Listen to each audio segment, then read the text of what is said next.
Hello. Hello, good morning, my friends. What's good? What is poppening? Did you guess the food that kept me late? It's not pancakes. It rhymes with ethereal. Audio output. How's that balance? How's that balance? Haha, I got you. There's no need for an audio offset today. I know. So, in defense of Thomas and Hap, he didn't say that making music is easy, but at one point in some interview, he said that making music is the easy part when making Axiom Verge, which definitely makes him sound like some kind of prodigy. Like, I don't get it. I don't get how a lot of indie devs make their own music. Like, I saw the Anton Blast guy did the soundtrack. I guess it's just nice to have in your toolkit, I guess. But yeah, I don't know. There's no shame in not knowing how to compose music. You don't have to know all the things involved in making an indie game, and yet so many people do. Like, did Eric Barone do the music for Stardew Valley? I don't know. But yeah, I don't think he said that music is easy, but he said for him, it's the easiest part, which is ridiculous. Yes, I forgot to get pancake mix, and I ate cereal, which you would think would be easy, but it took me like 15 minutes to eat it. I was like, okay, it's been 5 minutes. All right, I'm still eating cereal. All right, it's been more time. All right, I'm still eating cereal. I just kept eating. I couldn't. It took so long. It took so long. All right, hello. So I have a drawing tablet and I'm not afraid to use it. I am Pancake Uriel. I I don't know how to draw, you know. I really don't, but I like drawing. I'm thinking of it like Susie, Heel, and Deltarune. Like, is it very effective? No, but I want to practice, and so I shall. But more importantly, I've been needing creative outlets because most I have gummy worms and I'm not afraid to eat them. I hope it takes you 30 minutes to eat your gummy worms. I hope it takes nothing less than that. I with my Meta Knight cursor. No, where's oh, you only see Meta Knight if you can see the outside of the paint. In the paint zone, you won't see anything. Yeah. So today I am living my dream of just doodling and talking. I've been kind of addicted all weekend. I've been busy seeing friends. It's heating up now. A lot of people's contracts are ending and they're leaving Japan, so August is a time for farewells. But yeah, I've been hanging out. When I'm not hanging out, I've been drawing just constantly, just doodling, which is fun. And most of what I'm gonna draw today is from the world of my character Clover, who I'm working on a Melovania video to introduce. I don't know how much stuff I'm going to share on the channel. Like, for example, if I made like a webcomic someday, would that go on Melovania? I think maybe, because I mean, you'll see it has so much Melovania flavor in it, but I don't exactly know. But it's fun. It's fun to bring up now and again. So I wanted to do a video introducing the original character. But today, I'm just going to be doodling stuff for practice, and what my hands want to draw are things from her world, which I have been starting to call Skull Country. Lucky Clover in the world of Skull Country. And I will probably just be like lore dumping while doodling and talking about stuff all day long. Cereal cereal's been carrying me for a long time now. Cereal is kind of the go-to breakfast. We will get back to this page later. Unfortunately, it's going to be less about learning how to draw and significantly more about just learning how this software works, learning how GIMP works, because I am trapped in this hell.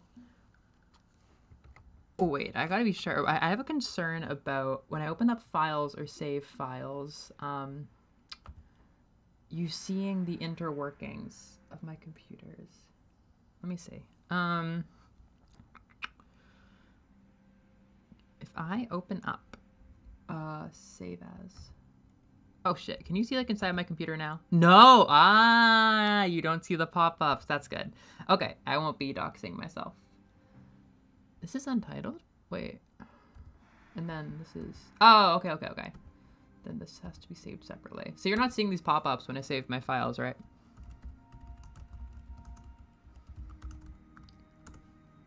Don't think you are. So I have an issue where when I try to open up a new image to use as a reference image inside of GIMP, the whole thing gets modified a little bit. Yeah, I mean, I haven't looked at like a premium drawing software or anything, but GIMP is what I've used for a while if I have to edit images on my computer.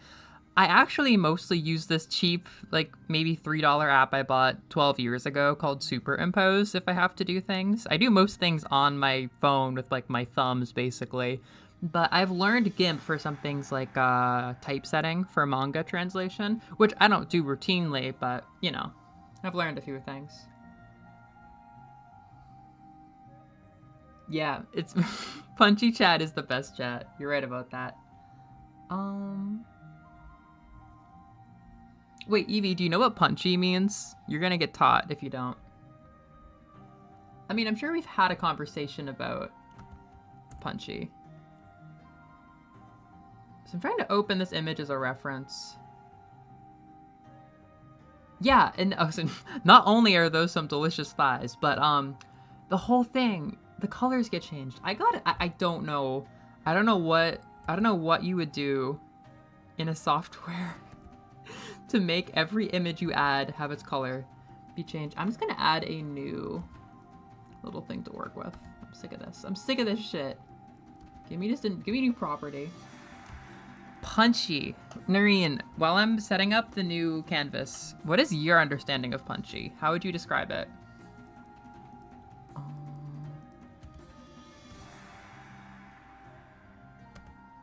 Okay, we have new property. Let's see if it is still fucked. Why? Why would I not be able to open an image and have it retain its colors? Yay! Yay! Okay, I'm using this Fire Emblem character who I haven't thought about in ages because she actually has a really good color scheme for matching what I have in my head for a character. I want to steal her color scheme really quickly. May. That's quite the outfit. There's a lot of just nothing going on there. That is much more sexualized than I ever realized. I hate how much more aware I am of sexualization as I get older. Like, you see things. Now, the art style, there's like a lot of colors being used all around, so it might be hard to grab just one color, but like that pink, that's a really nice color. Let me extract it. Like an iridescent mosquito. Boop. Boop. Shit. I'm learning. Shut up. And from this color, I will draw the first clover of the day. Like, this is just gonna be brown. But I mean, I'm in the market.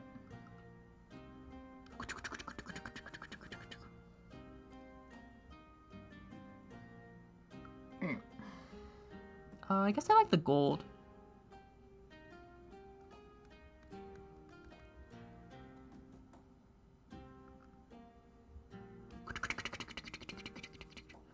What else? What else can you give me? Maybe I could zoom in to get a lighter gold. Mate, give me the gold.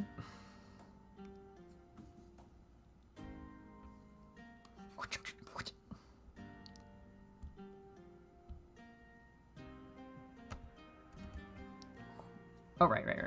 Oh, I fucked up. Ah, no. May, give me the gold.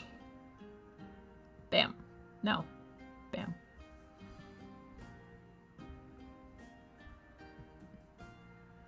It's definitely weird managing half laptop, half drawing tablet controls. But I guess I'm learning.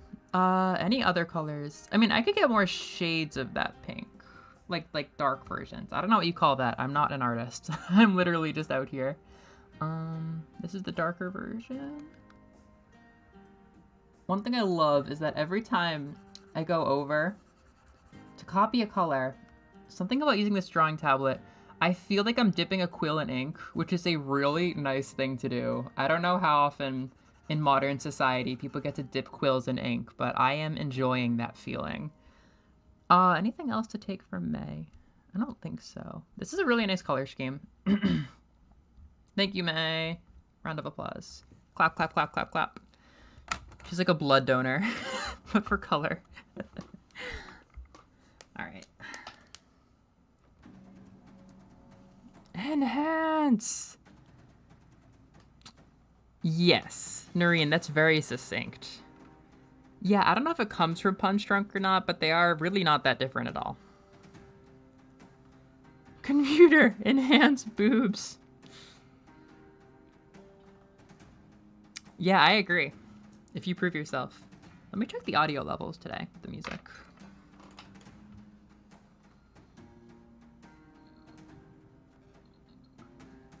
Oh man, my computer shows colors in a very funny way.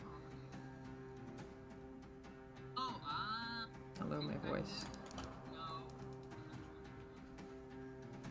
Wow.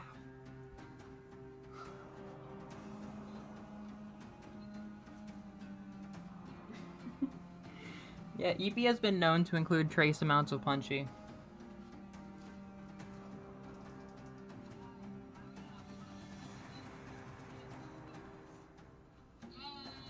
Alright. Rad. We have the best stream. What's up with you two? How are you doing? Factoring out the universal sense of doom. Yeah, my gaming computer. I learned a lot about how costs get caught and how what did I just say? How costs get cut. How costs get cut. I've learned the corners that get cut when you're making a computer. Yeah, color display. If you don't need the best color display in the world, turns out that gets cut sometimes, because yeah, that got cut like hell.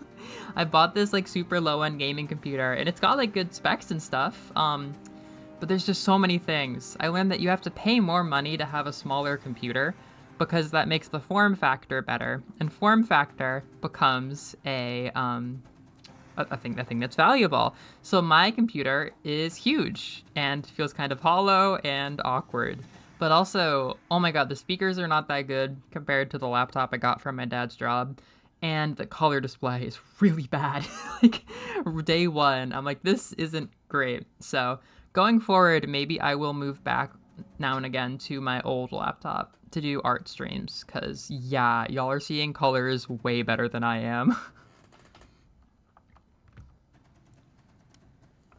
Yeah, autumn is nice. I got my first hit of autumn feels a couple. It was actually with a Metroidvania Souls-like called Death's Gambit. I laugh about this game because it is so generic and I've never played much of it. And it's the number one like, oh, Melovania passion. I should grab this Melovania-ish game. And then I never played it. But I randomly remembered the art style and I was like, ooh, that's so crisp. That's so fall. I got a bit. I'm like, oh, I kind of get the Souls aesthetic a little bit more now. Like, that game is very good fall aesthetic. Not often my aesthetic. I always talk about that. Like, grim, serious, dark fantasy isn't as much my thing. But, in that one moment, I could taste fall. I had a good summer. I enjoyed my summer. I'm ready for fall. Hello, Juno! I'm happy to see you. Today's a very different kind of stream. Yeah, it's tough. It's tough in the summer. Oh, that's really hard, Evie. I really struggle with that. It's downright autumnal. I would give a lot to make my weather autumnal. I really would. It's been a heat wave. No one's admitted it, but we haven't had clouds or rain and the plants are withering, so that's a heat wave. Well, now that I have my pinks assembled. It's not like I mean, okay, we'll come back to this. I might delete May now that I have her colors. Goodbye, May. Goodbye. No. I only wanted you for your colors. Yeah. I guess I'll draw Clover. I said that I would. This is the character that inspired this whole Skull Country universe. She's like Mickey Mouse to me, and I think about her every day.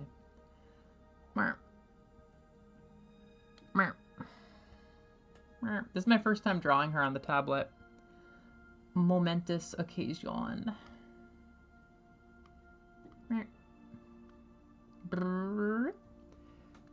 First you start with a circle. That's what they always say. She has a very skin-colored color. Like when I'm drawing this bitch, she's all black, which I've learned a lot about drawing in black this weekend. If you're already at maximum black, it's really hard to get other blacks to use for shading, and like having multiple layers of things that are black. Yeah, it gets very hard to draw with. But now, your skin's gonna be pink. Let's just start with some basic eyes. Like, literally extremely simplistic.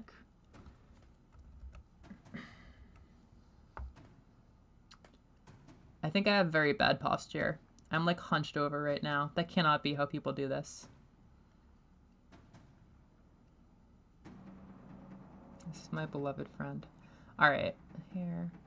I've been doing a deep part. Very round. And I have to close the gap with something like this. Oh, I'm like Bob Ross now. But I'm not quite as impressive. That's a little too much hair. This is all a little bit too thick, too. You know, I think I'm painting myself into a hole. It's too thick. Whoop-a-ba-ba-ba. That looks like a butt. But get it out of here. Bartleby, the eraser.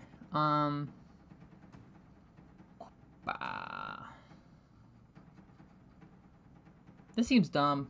I don't like this one.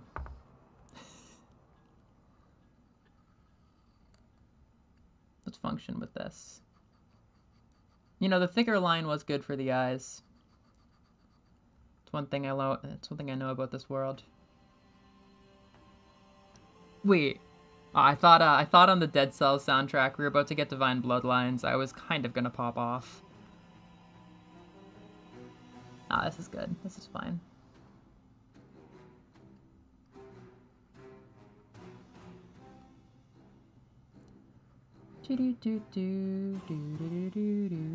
I never quite know what to do down here. Wait, I'm not gonna undo that.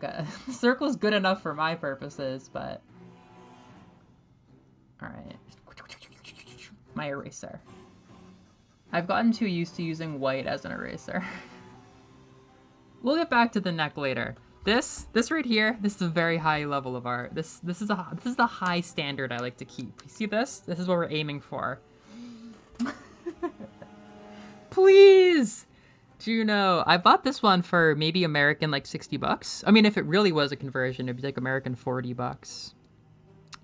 Tsuyu. I feel like we had a Tsuyu, but as soon as it was over, we got scorched.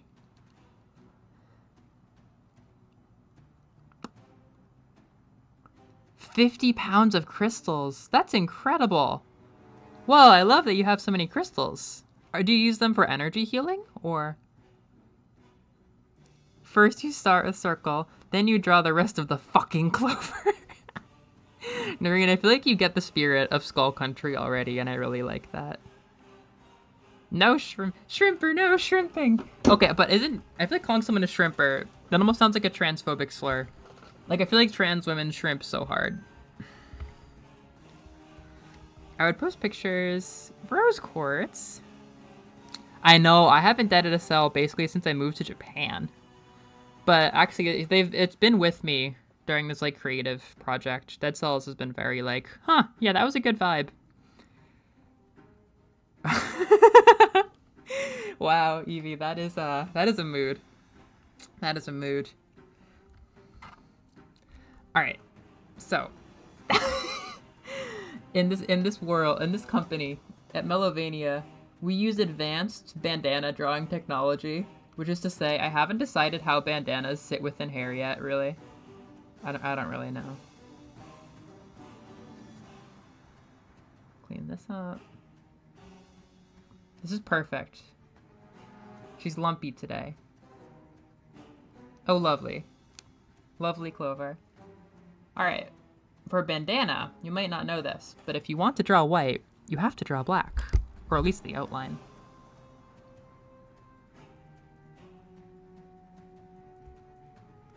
I'm gonna be so pretentious. I don't even know what the benefit of this would be. Ah! I'm gonna take one of the colors we got from May, and I'm gonna use a black off of that. Like, this isn't black, this is May brown, and it's been amplified to its darkest extent. That way, in some universe, I feel like I'm matching the color scheme. I really don't know that much about art. I just go on vibes. Okay. I think her bandana's gonna go over her hair. I want it to go over her hair, but under her bangs. But I don't think that's how bandanas work. I really don't know. You can get back to me on that.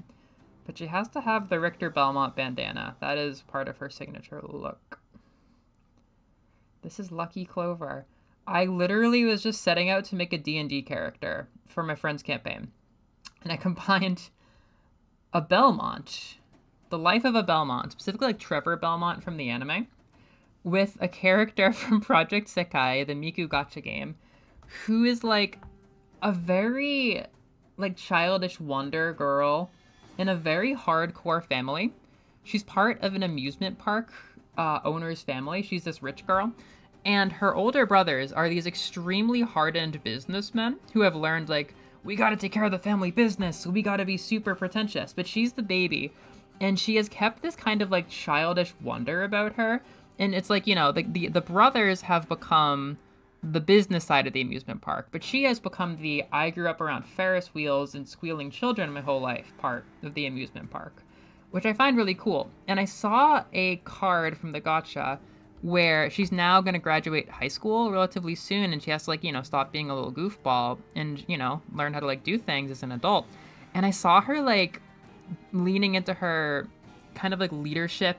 I think, like, administration is kind of, like, her, like, organized, like, project management and stuff is, like, kind of a skill she has found. And just seeing Emu, who is this, like, very, like, you know, childish wonder, innocent kid, like, becoming, like, a functional adult, I'm like, that's kind of badass. Like, seeing how somebody carries their childish wonder when they're defined as the childish wonder one into being an adult and a professional and, like, you know, I don't know, getting out there and making a name.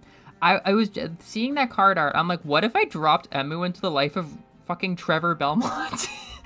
What if I made a character who had such, like, a nice childhood till she was, like, 5, like, loving parents, you know, super, super happy, just full of all the light of the world, and then just dropped her into an extremely difficult orphan childhood? How would she adapt to that? And I decided that she has adapted by learning how to, like, use weapons and, well, because of where she lived, she had to learn how to, like, steal to fend for herself. But the thing is, for some reason, she, even though she was orphaned and didn't really have, like, a constant caretaker, she just never died. That's kind of her thing. She's Lucky Clover. One day the fairies touched her. They saw this family in this terrible, terrible place called Skull Kingdom, where only the strong survive. There's no law enforcement. It's just kill or be killed, thievery. I can explain the world building later, but it's just a tough-ass location. And her parents were these very sweet, naive little farmers who, like, wanted a kid but couldn't have one. And they found this little stupid baby in a blanket on the side of the road because, I don't know, her biological parents probably got killed too. And they were like, oh my god, it's a baby. We wanted a baby so bad. And they loved her so much. And they called her their Lucky Clover because they found her right when they wanted to find a baby. And they loved her so, so, so, so much. And the Fae are a big part of this narrative because the Fae, at least the version I learned from Pathfinder, they don't give a shit about the human world. Like, they will be nice, they will be mean, they really just want to, like, be goofy and do their own thing. But the Fae, these fairies in the woods, they saw this family with their little, like, 4-year-old daughter, and they're like, they're dead. Like, they're gonna be killed so soon. Like, this is pathetic. These softies, like, they're not gonna make it.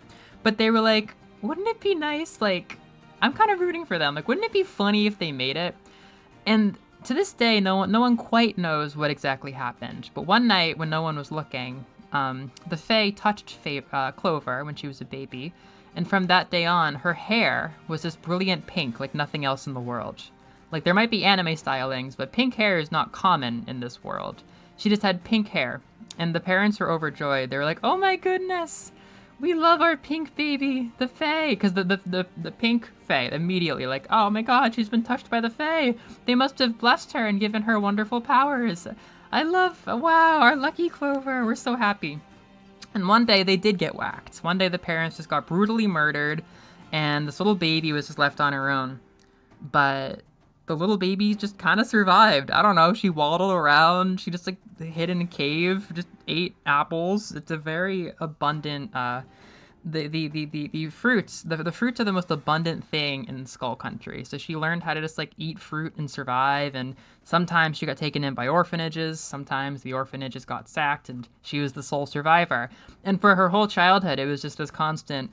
Clover is the sole survivor. Clover is the sole survivor. Like bandits raid a camp or whatever. She's the only survivor, just over and over and over again. And now as an adult, she doesn't understand why, but her luck is mixing with her skill as she learns how to take care of herself. And she has become known as Lucky Clover, just like her parents wanted. And she's kind of a legend. She's not a hero, but she's kind of a legend because she looks funny and she's come out very funny as an adult because of the way she was raised. And yeah, she spends all of her time collecting weapons, like Belmont sub-weapons and stuff, and learning how to use them. She has a ridiculous arsenal of weapons. She's extremely like agile and just good at getting around and fighting. And she hasn't been killed yet. She just keeps living. And that is the backstory for Lucky Clover. I've been writing lots of stories about her. What's up, chat? Yeah! Oh, it makes me so happy. I feel honestly like what Dead Cells sees in Castlevania is a big part of my vibe on this channel, and it's like exactly what I'm injecting into the Skull Country universe.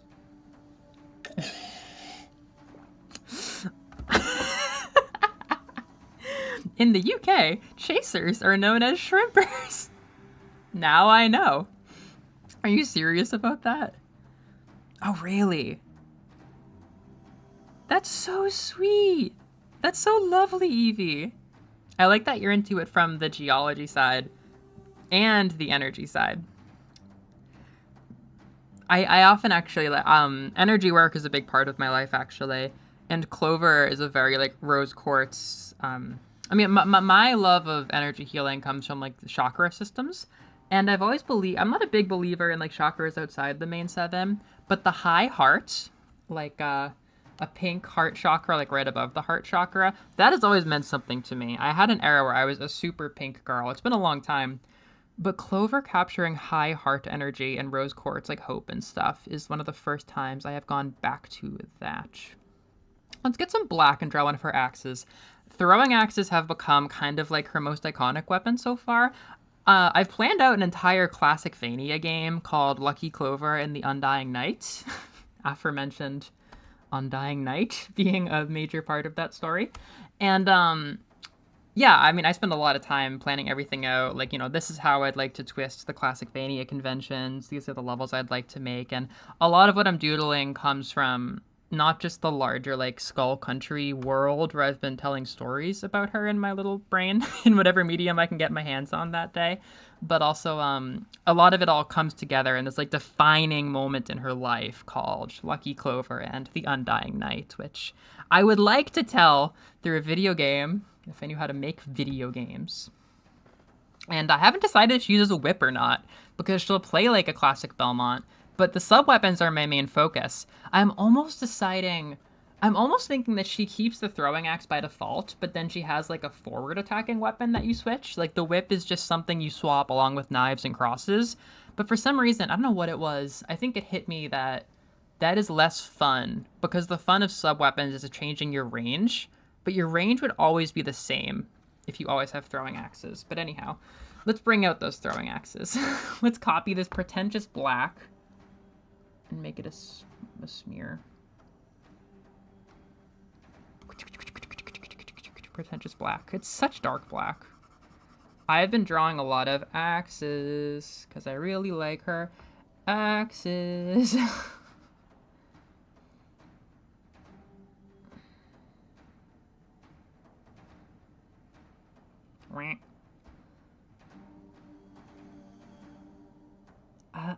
This kind of came from Pathfinder. I played her in Pathfinder, and I really enjoyed having 2 hand axes on hand. That looks too round. Literally, that's literally it, Evie. I mean, the lore of the Skull Country, as I've decided it, is that the Skull Country, it's not a real country. There's no governing body. It was never established as like a actual country. But it's a place in the middle of a continent where lots of other countries and kingdoms rather are nearby. And it is so fertile for raising crops, like specifically if you want to raise fruit. There is just the perfect place. So countries have fought over it for centuries. Like countries just fight and fight and fight. And they're like, we're going to colonize this area. We're going to make a colony and we're going to have so much fruit. But everybody has the same damn thought. And nobody succeeds because they're just fighting and fighting and fighting. And this area that comes to be known as Skull Country is just never, ever stable. It's just constantly people are trying to take it over. And the people who took it over get taken over, yada, yada. So it's full of like abandoned encampments, people whose, countrymen left them once things went south, just all kinds of dumb shit, It's just, yeah, nobody can catch a break. But the thing is, after a while, the only people who do remain are looters and folks who have been abandoned, and it just becomes like, well, if nobody can settle this damn place, we might as well just hang out and rob the idiots who do, rob the merchants who come through, loot from the new settlements that pop up while they're still young. It's basically just a lawless PvP zone.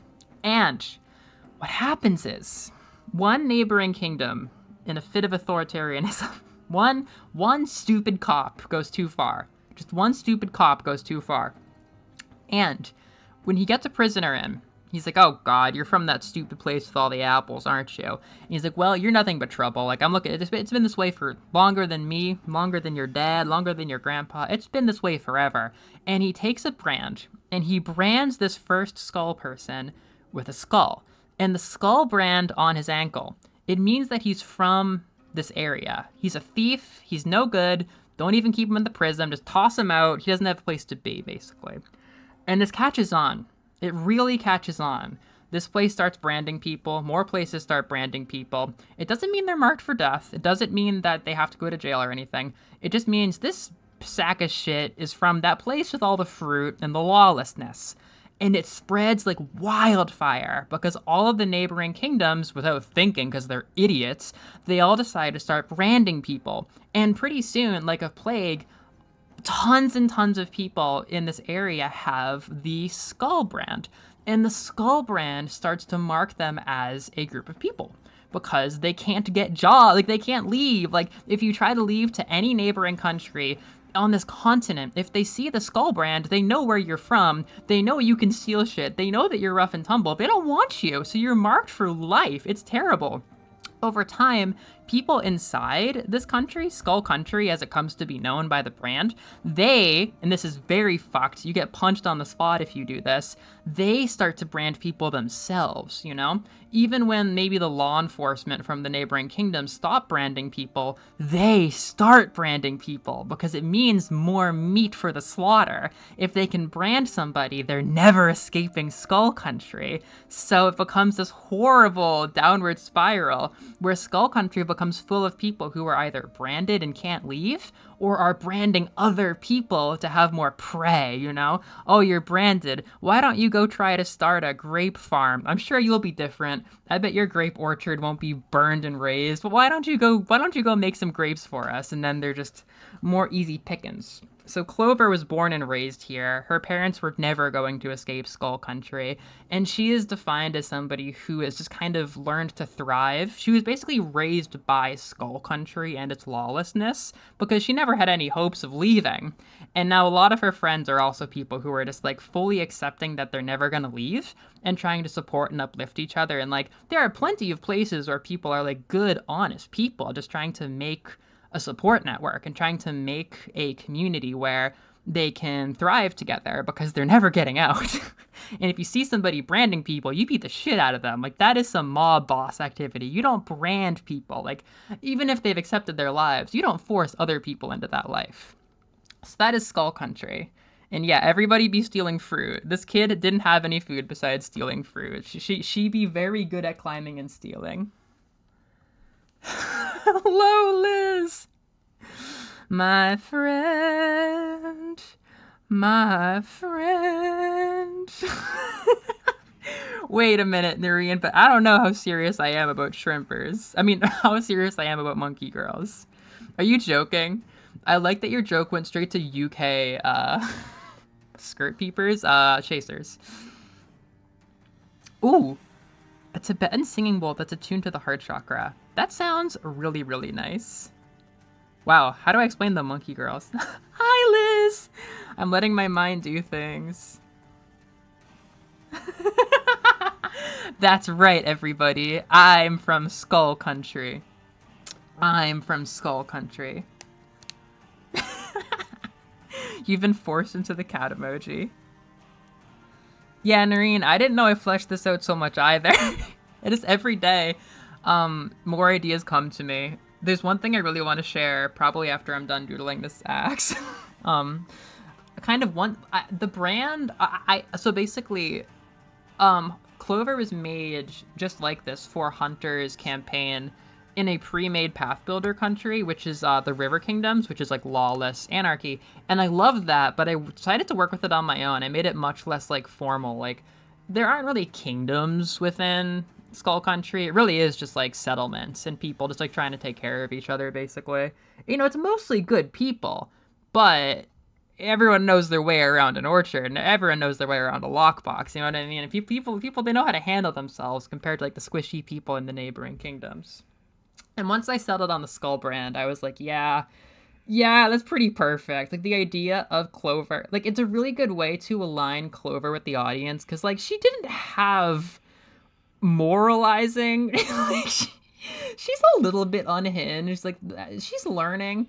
The longer she lives, the older she gets. Like she's learning, but like at the end of the day, like she only got raised for like 5 years of her development. Like she was literally just wandering around as a tiny bean, not dying because she's lucky and raising herself off of just taking shit out of houses and, you know, cupboards and shit. Like she didn't have anyone to raise her or anything, so she's a little bit unhinged. But when you see her like see another fucker who has like a brand and is like branding people to stay in Skull Country, the idea of breaking a brand or slitting somebody's throat over a brand is very appealing to me because that immediately aligns them with the audience. Like it's not a bad place, but you wouldn't want to brand somebody.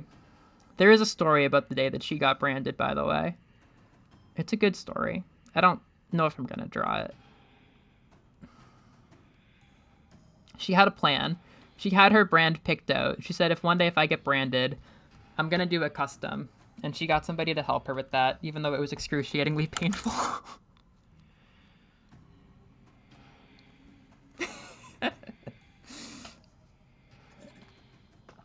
Yeah, they're going to be really thirsty for us soon. That's how it goes. You deprive somebody of a nutrient, and then they're like, oh, I'm going to go shrimper and go thirst over trans women. Let's finish this axe. Let's give this axe some justice. It's very small. The cartoonish meat hook hole is much bigger than the rest of it, so I might do the Susie Deltarune thing and give it some color on the outside. Bah. I'm a big sharer. I think everyone knows that, especially if you've been in a Discord with me. Like, I have an idea, I share it almost immediately. But I have learned that that is not the best for keeping yourself motivated because you get like an adrenaline hit or like a good feeling from sharing the feeling. And then you're like, okay, I'm done.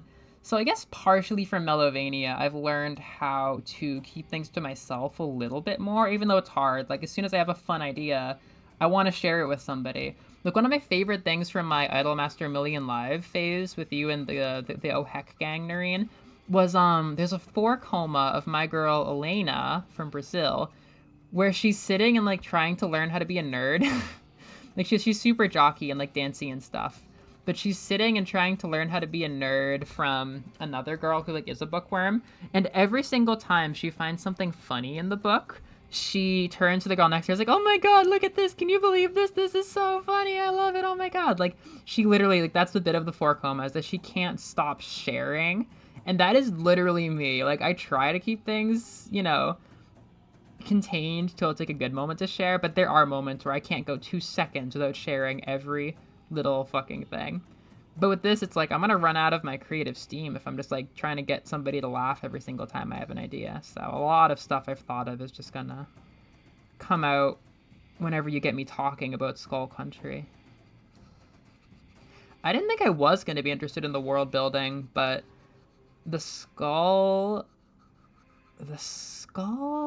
branch and the thing that I want to start talking about now kind of got me like, nah, like this is fun. I like this.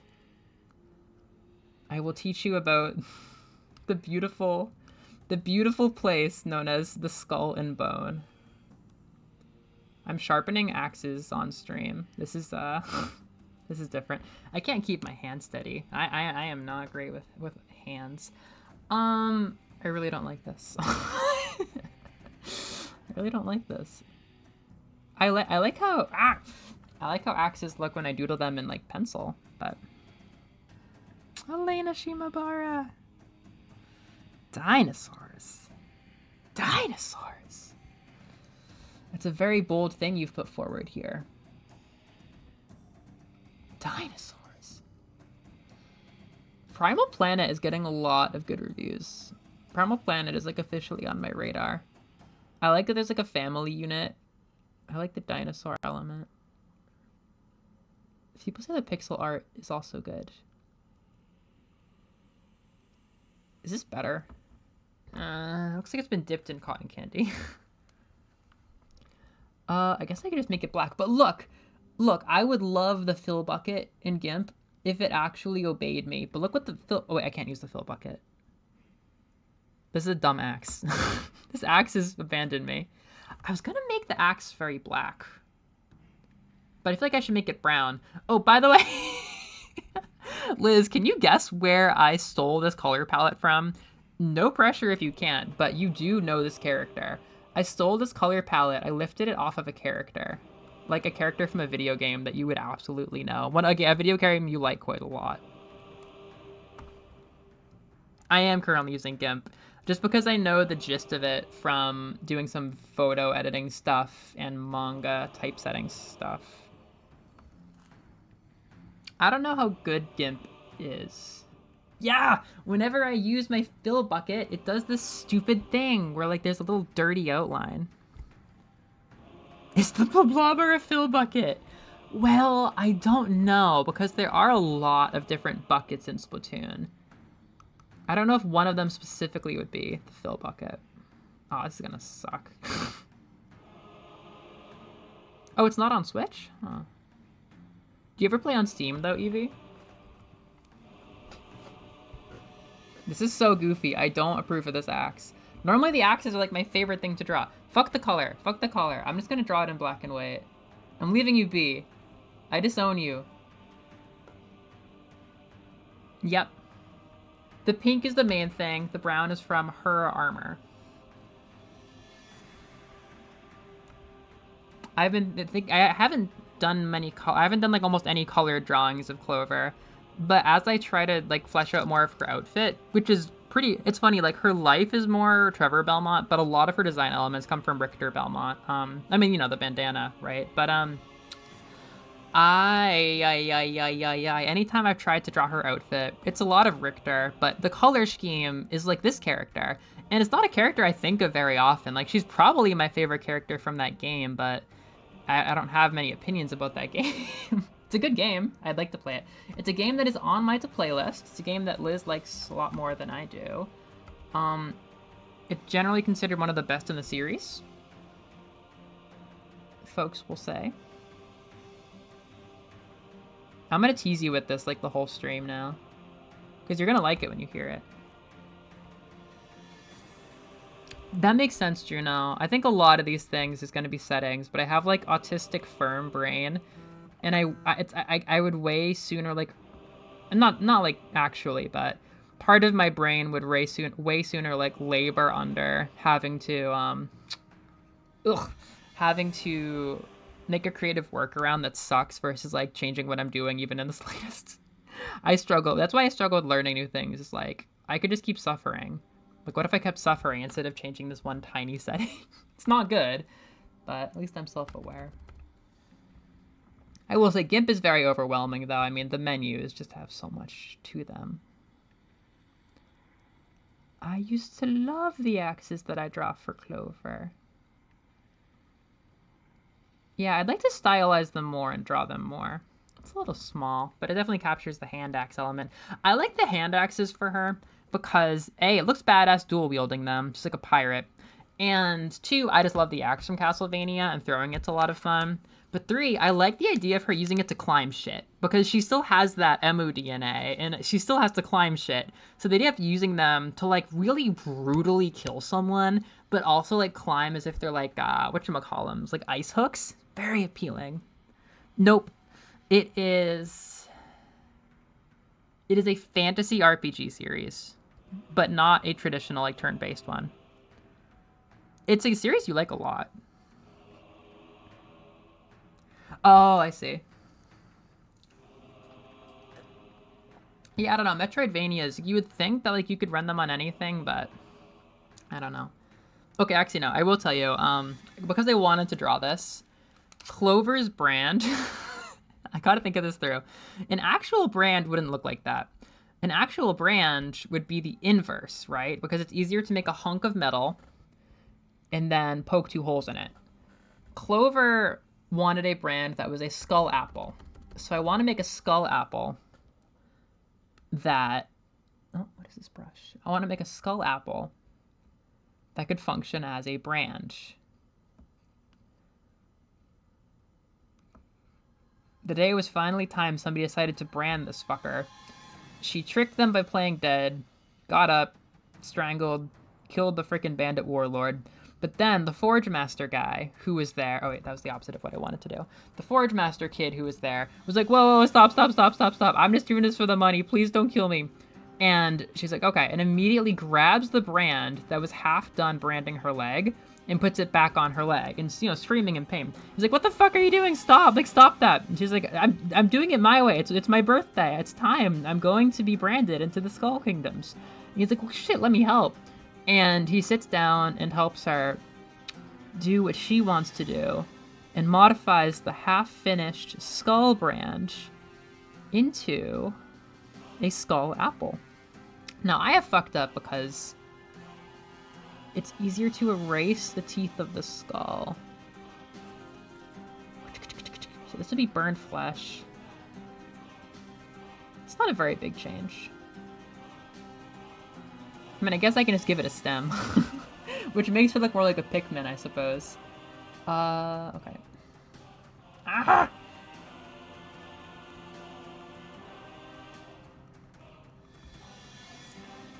Just do like this? Oh, a triangle design would be very good. I think I'm gonna use triangles for the teeth.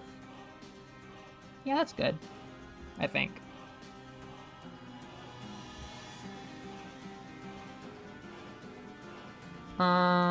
So for a stem, I'll do like a nubby stem.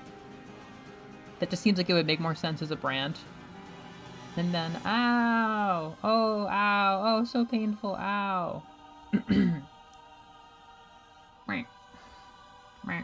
Damn it! Wow, what a cool brand! Wow, it's like a Pikmin.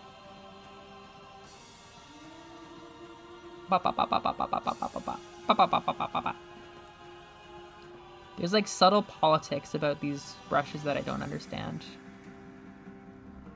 Yeah, I don't know. Draft 1. It looks like a dagger or something. It's literally a skull with an okay. Which then, by extension, makes it look like it's like a shitty rendition of her bandana. Pineapple apple skull. My teacher showed that to like the kids in English class, and I'm like, wow, funny Japanese meme. But then I realized it's not just in Japan. Oh, I've played. Sorry, I have played, but I haven't finished it. That might help. I've tried to play it a few times. I like it. I think you've beaten it. Oh my goodness, they're so good. Oh, how would I do that? Juno, you're a genius. Because in the story, they're only half done branding her when she decides to stop playing dead and knocks them out. So she's half branded, and that's why she finishes the job on her own, or with the help of the blacksmith guy. So it would totally make sense for the skull to be imperfect. Fuck yeah. Thank you, Juno. I'm glad you came out today. You're gonna know Skull Country lore. Ha ha ha. I'm doubting I can do more than, like... What do we got here? That's a perfect circle. That doesn't look that bad. Just a circle. Not a perfect circle, but a singular circle.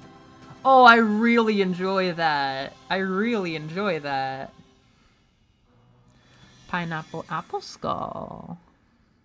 And of course, because she has an apple skull, my brain is open to like other fruit warriors who have also modified their skulls to look like fruit. You know what I mean? Like, does she meet the orange skull one day? All right, it's a good start. I'm glad we did that. Thank you, everyone. I don't know if I have anything else to draw. Like, I would like to draw her armor more, but like, hell if I'm going into that. That's just gonna take so much time. It's a very popular fantasy series. If I say the console, it's gonna be too obvious, but if I say any more, it might be too obvious. She is a supporting character. She's one of the main supporting characters to the main hero. She is a main supporting character. Maybe I'll dip. Maybe I will. Maybe I'll ditch the stem and just have it a skull with a bite taken out of it. It would exclude the apple specificness, but it's also very badass. I feel like that goes into a different direction of symbolism. Because kind of her whole thing is like, of course, she's kind of like a superhero because for some damn reason, she's so lucky and hasn't died. So she's kind of larger than life, but like the only thing she represents as a character is like trying to make the best of her life in Skull Country, even though she's doomed to a life of like shit fuckery. And you know, that's inspiring. So I think taking a bite out of the skull would symbolize like thriving within her circumstances and like having fun with, you know, her life as it is. Because that's what she represents to the other people of the Skull Kingdom that she befriends. Skull Country. It's not actually it's not a kingdom, Mom. There's no government. I keep wishing that I could match line thickness. Like I could click on a line and then match the thickness that I drew it with. But I think that comes down to skill. Just like today's sponsor, Skillshare VPN. A little Clover Shokai for your morning. Yeah, I want to make a video where I talk about a couple like major story beats from her life. I have a script. I would love to draw webcomics, but you can see my hands. Who knows how long this motivation will last. Ah.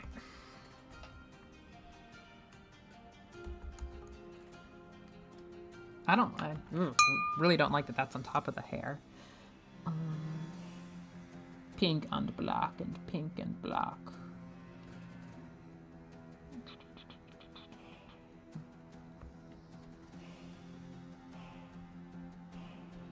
Yay!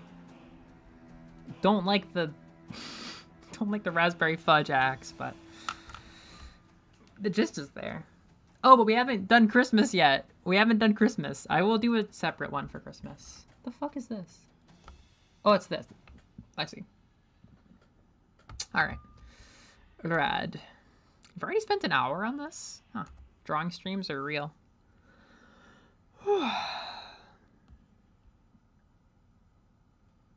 Oh my god. Wait, Noreen, I just saw your post in the Backrooms. It's not a feature. It's a... What? GIMP hasn't been able to fill properly for 11 years. What? There has to be some secret to that. It seems like a good little app in a lot of ways. So, okay, allow me to tell you the story of Lucky Clover and the Undying Night. Not all of the story, but I wanted to make a story based on something that I talked about before that was very funny to me.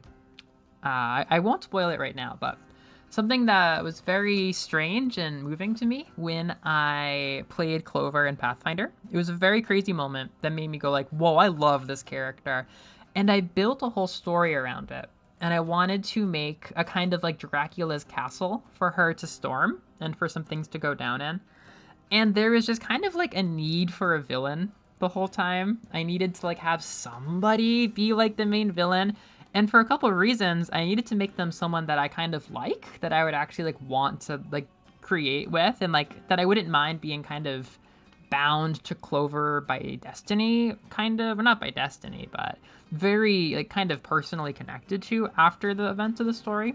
So I kept having ideas, and they kind of just slowly created the outline of this character, who I've been trying to give more of her own life, who is only known by the title that people speak with fear and remorse over in the Skull Country, who is the Undying Night, like the time of day, not the chivalrous night. Sometimes out in the vast, deep, entirely uncivilizationable forests of the Skull Country, some jackass wizards from far away will come and just set up shop and think, oh, well, you know, no one gives a shit out here. It's just anarchy land. Like, I can do what I want. There won't be any repercussions. And this bastard, she's been out here, just kind of like raising an army of the dead in a big fancy castle and learning more and more magic to unnaturally extend her life. And I've just kind of been building more and more. And I've decided that she lives and die. She used to live and die by the blade. She was a like extremely renowned sword master and duelist. And to be that, you have to sort of own the idea of like, this could kill me. Like, you have to go into every duel thinking, this could be my last one. You have to be able to feel death at all times and be palpably aware of it. And because of that, she eventually went crazy, because the weight of being aware of your death for so long was just way too much. And for that reason, she's completely pivoted into being a sorceress who is just studying unnatural means of staying alive and creating undead minions, and is just getting eviler and eviler and eviler. And I played her in Pathfinder yesterday. It is a lot of fun to be a witch who is squishy by definition, but can walk up and just humiliate people with this ridiculously powerful katana. Like, she is just magic and her minions and a sword, just one sword. And Hunter was like, is this a Deltarune reference? He's like, you're playing a character who's in all black and fights with nothing but a sword, who is called the Knight. Like, am I getting punked? I'm like, no, like, you really can't deny the influence of the Roaring Knight on her. But, like, nah, I made her with, like, a lot of other ideas in mind. Like, she has come out pretty much being the Roaring Knight, but she's kind of her own bastard. Accept your death and yeah, that's the thing. So you deal with a character who is so afraid of dying that she's lost herself, and a character who can't die no matter what for some reason. She's just basically come to be with this understanding that she's never gonna die, and all it takes is a little bit of like pluck and a little bit of luck. And then this bitch has just done everything and sacrificed all of her humanity to stay alive. So they hate each other. But one thing I did to make her more like sympathetic and fun is like, while she's still going down that path, I I wanted to make it more fun to play with the character. So I thought of this assistant ghost named Bartleby. One of her first stooges and like her right-hand man, and like she acts like a mafia boss. I went and I watched some of The Godfather to think of more ways to make her scary, and I took an idea from the opening scene where Don Corleone just like gestures his hand, and all of like the person in the room knows that it means to like prepare like a towel or tea or something for the guy who's in like talking about his daughter. And I ran with that. And I had Hunter play as the ghost Bartleby during the adventure. And Bartleby's a good kid. I'm like, think of that wimpy little penguin from the Penguins of Madagascar, but he's 30 days into working at the mafia.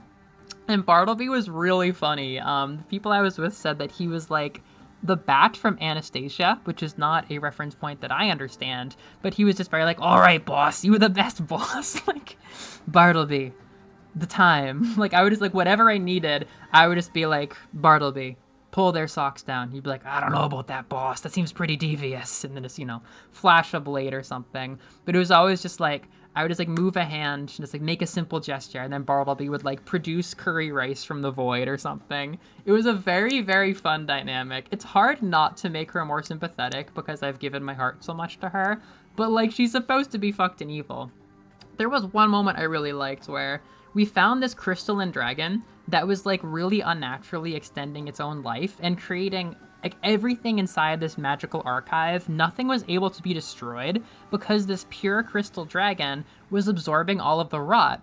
And when my character saw this crystal dragon that was like beaming with both immortality and rot, like, I don't know, I saw myself in it, and I had a moment where like I used some of her intimidation tactics to just like slash at its jaw while it was dying and be like, just stop fighting us. Like, I did everything I could to try and like learn from the dragon and befriend it. And I feel like that was a core character moment of like the Bartleby days before she fell to like actual hell. I can't decide if she's redeemable or not, but I love her and she will always be a part of Clover's story for worse and worse and worse.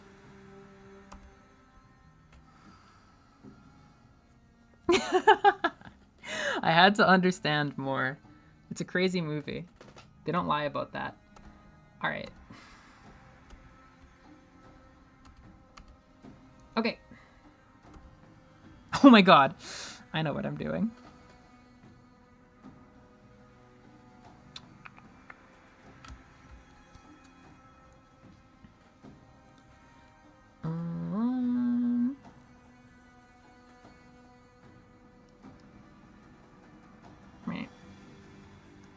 How do I draw a sign for a tavern? I mean, I might as well start with square, right? Oh shit, what did I just do?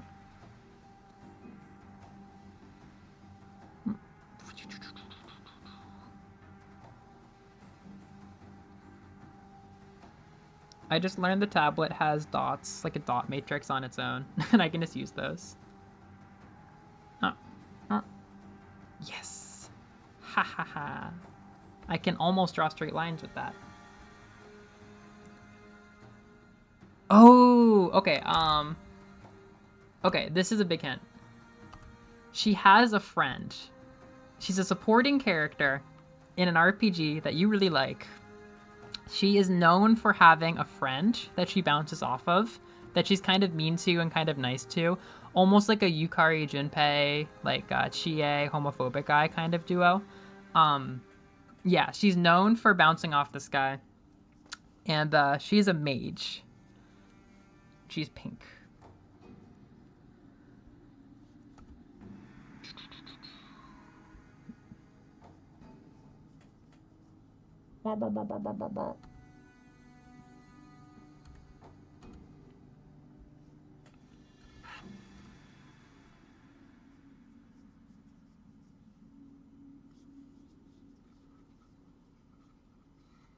No. This is the worst. This is the worst brothel ever. We can't even have a sign. No. Alright, I am doing PR. Unpaid PR. For a brothel known as the Skull in Bone. It's a very important place to me. I guess I could use the skull from the it's pretty good. Skull shape. Heart eyes.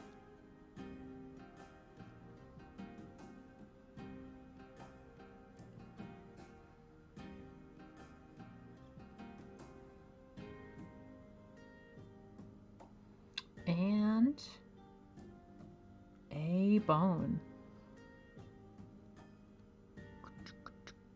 I need smaller. Yep. Nope. Nope. It's May from Shadows of Valencia. She's actually in one of these files, probably. This is May from Shadows of Valencia. I kept thinking about the color scheme I wanted, and out of nowhere, I pulled May out. So in the VOD, I pulled out May and I undressed her and took all of her clothes. This is May from Shadows of Valencia. It's a really nice color scheme.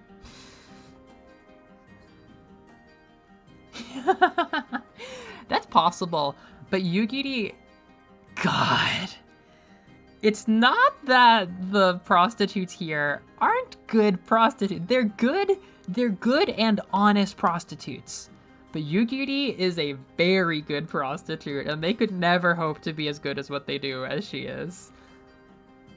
May! May the bestie. Yeah, May has given blood to Clover. This doesn't look that good, but... Oh, this looks terrible, actually. I want to create a sense of like the bone poking out of the skull. It might just, I wasn't too sure about this the symbolism here, but I think I'm just gonna do this. Well, I guess I gotta draw like a bone. I gotta draw like the femur, like the there we go. Then I'm gonna do a smaller.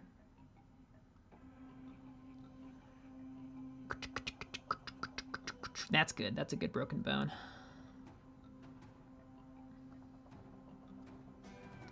Bone is coming from the back of the skull and being jammed through it. It's good. Yeah, it's alright. That's a good day one for the skull and bone.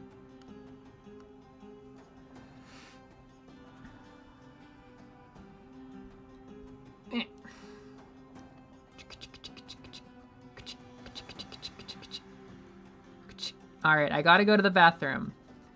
But after my break for like 5 minutes, I will teach you about the world of the skull in bone.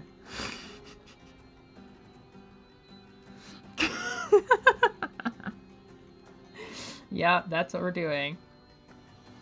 Till YouTube comes to shut us down themselves. We're gonna talk about anarchy and mutual aid and prostitution. Nice color. Actually, I should just use typesetting. No, I'm gonna draw it by hand.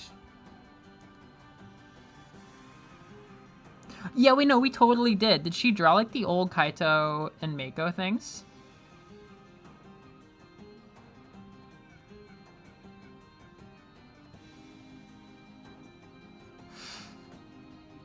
Graphic design is my passion.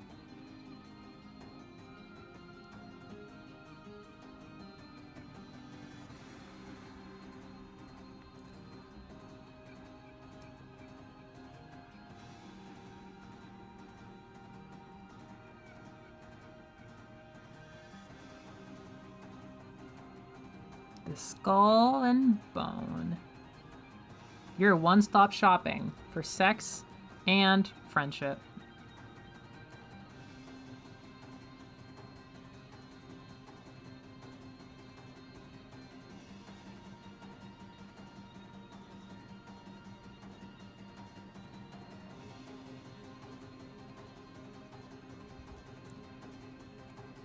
All right, we'll be right back. Okay.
It's a good song, isn't it?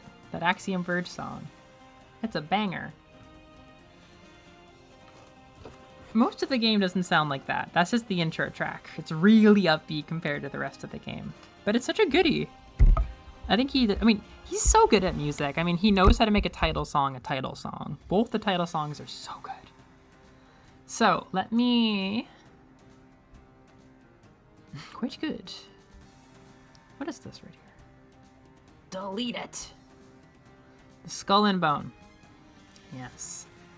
The Skull and Bone.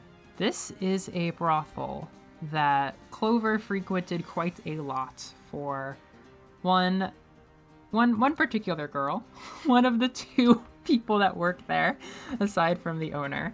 I've never drawn them before at all, but they're in my mind. I think I can give them a good doodling. The two good, honest workers here. Let's see. I'll draw the guy first. This fellow. Give him some darker hair. He'll have darker hair than his coworker.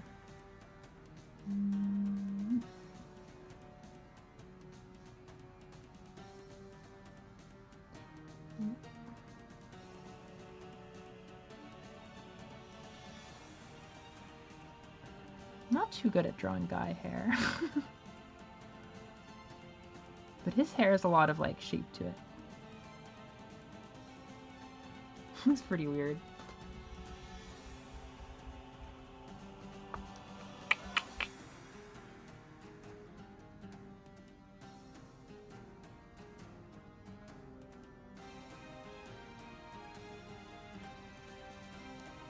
That's not quite that long. It's really not. Give this boy an ear. Someone needs an ear around these parts. Somebody needs to have an ear.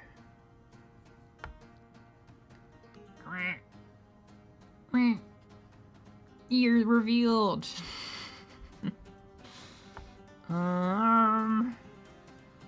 top part. The bottom part. Give him some more volume.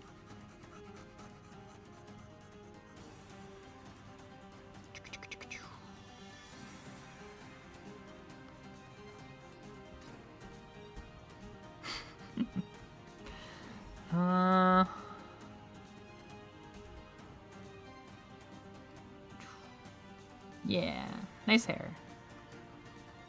I mean, no, I can do some color to make the dark darker, the back darker. And that's exactly what I'll do. 10 points if you know what Nightmare Before Christmas song that is. And that's exactly what I'll do. There's still time. And that's exactly what I'll do.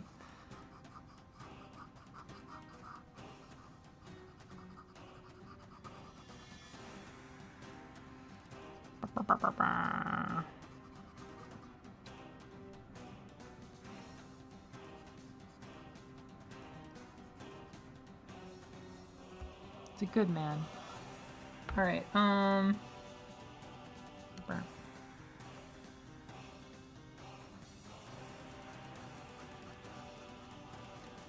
Watch this, chat. I'm gonna make another color for shading. I'm gonna make another one. It's gonna be an intermediary. Whoa.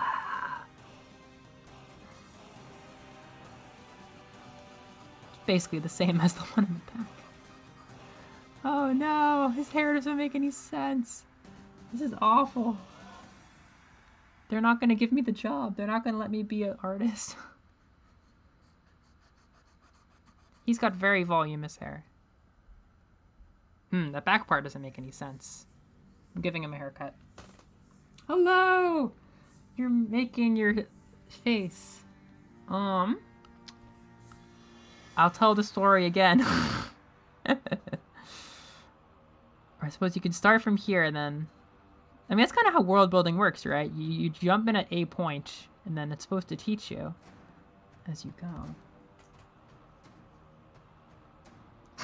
This is just how I'm shaping this guy's hair.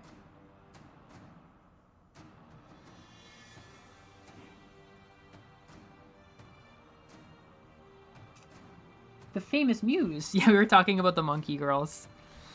Les monkey girl bit.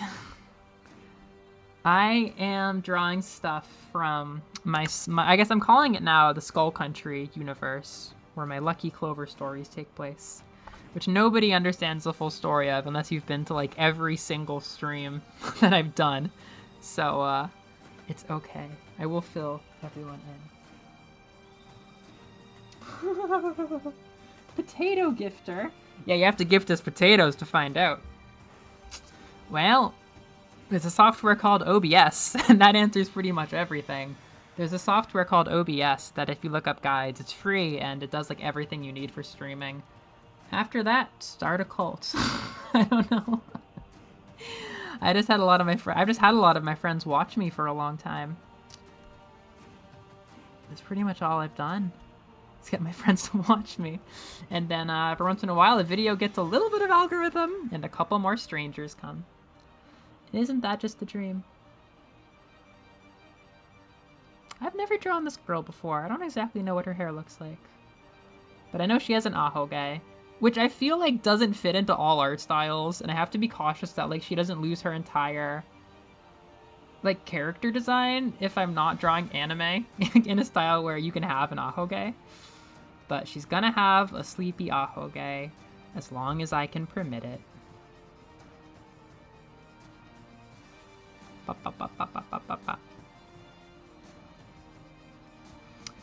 Yeah, I usually stream video games. They're much more straightforward, but I've been getting burned out, so I've been trying more stuff. Hell if I know what I'm doing at this exact moment. My microphone is not the best, but it's pretty good, and it was cheap, and it's portable. It's called the Yeti Snowball.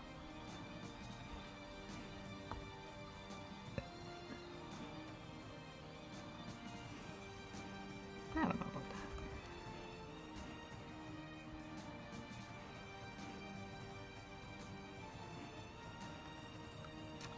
that. Ba-ba-ba-ba. That's not... That doesn't feel like shading.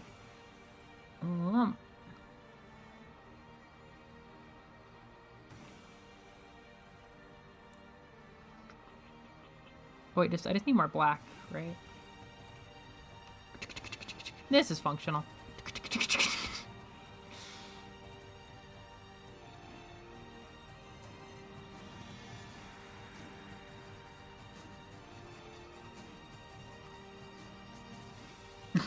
All right. You can get potatoes. Calm down, everyone. Everyone gets a potato. Thanks to today's sponsor, Potato Gifter. Everyone in the audience is getting a free, sweet potato.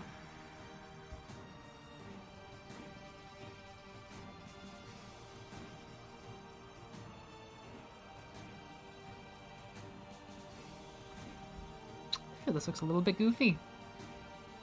I feel this looks more than a little bit goofy.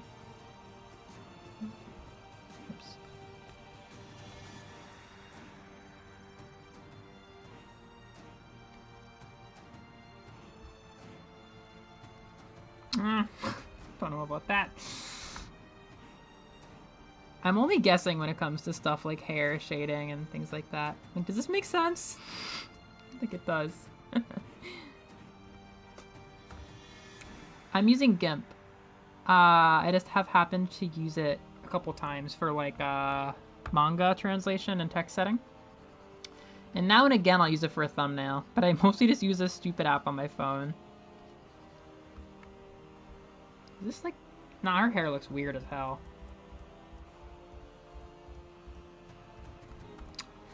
I'll leave that be. Her face is so small right now. I didn't realize I was doing that. Well...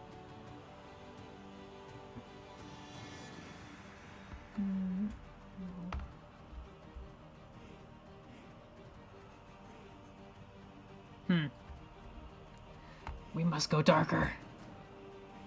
Darker. Still darker.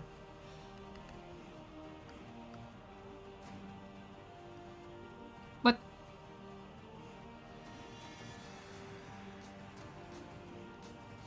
No, it looks like an eyebrow.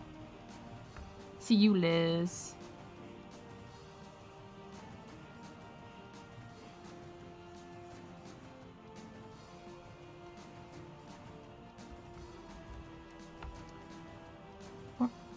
Bam! No. I got this! Woo! Woo! No. Woo! Yay!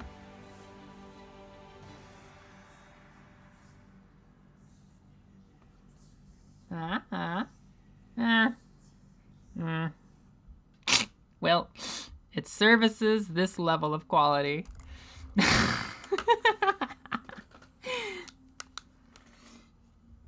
5-pound bag of tater tots almost weekly. That's a lot to ask of somebody. Thank you. I'm not an artist myself, but I've been having a lot of fun trying my best. Vegan butter and sour cream. Sounds good. I'm glad you know Clover. Clover is the core thing here. I've been building a lot of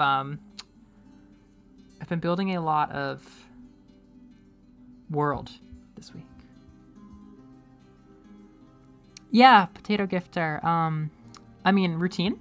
Every weekend I stream, which is nice. I dedicate some time. And OBS software solves just about the rest. Somebody taught me how to do basic video editing. I schedule things. I plan things in advance. All right, you can get potatoes.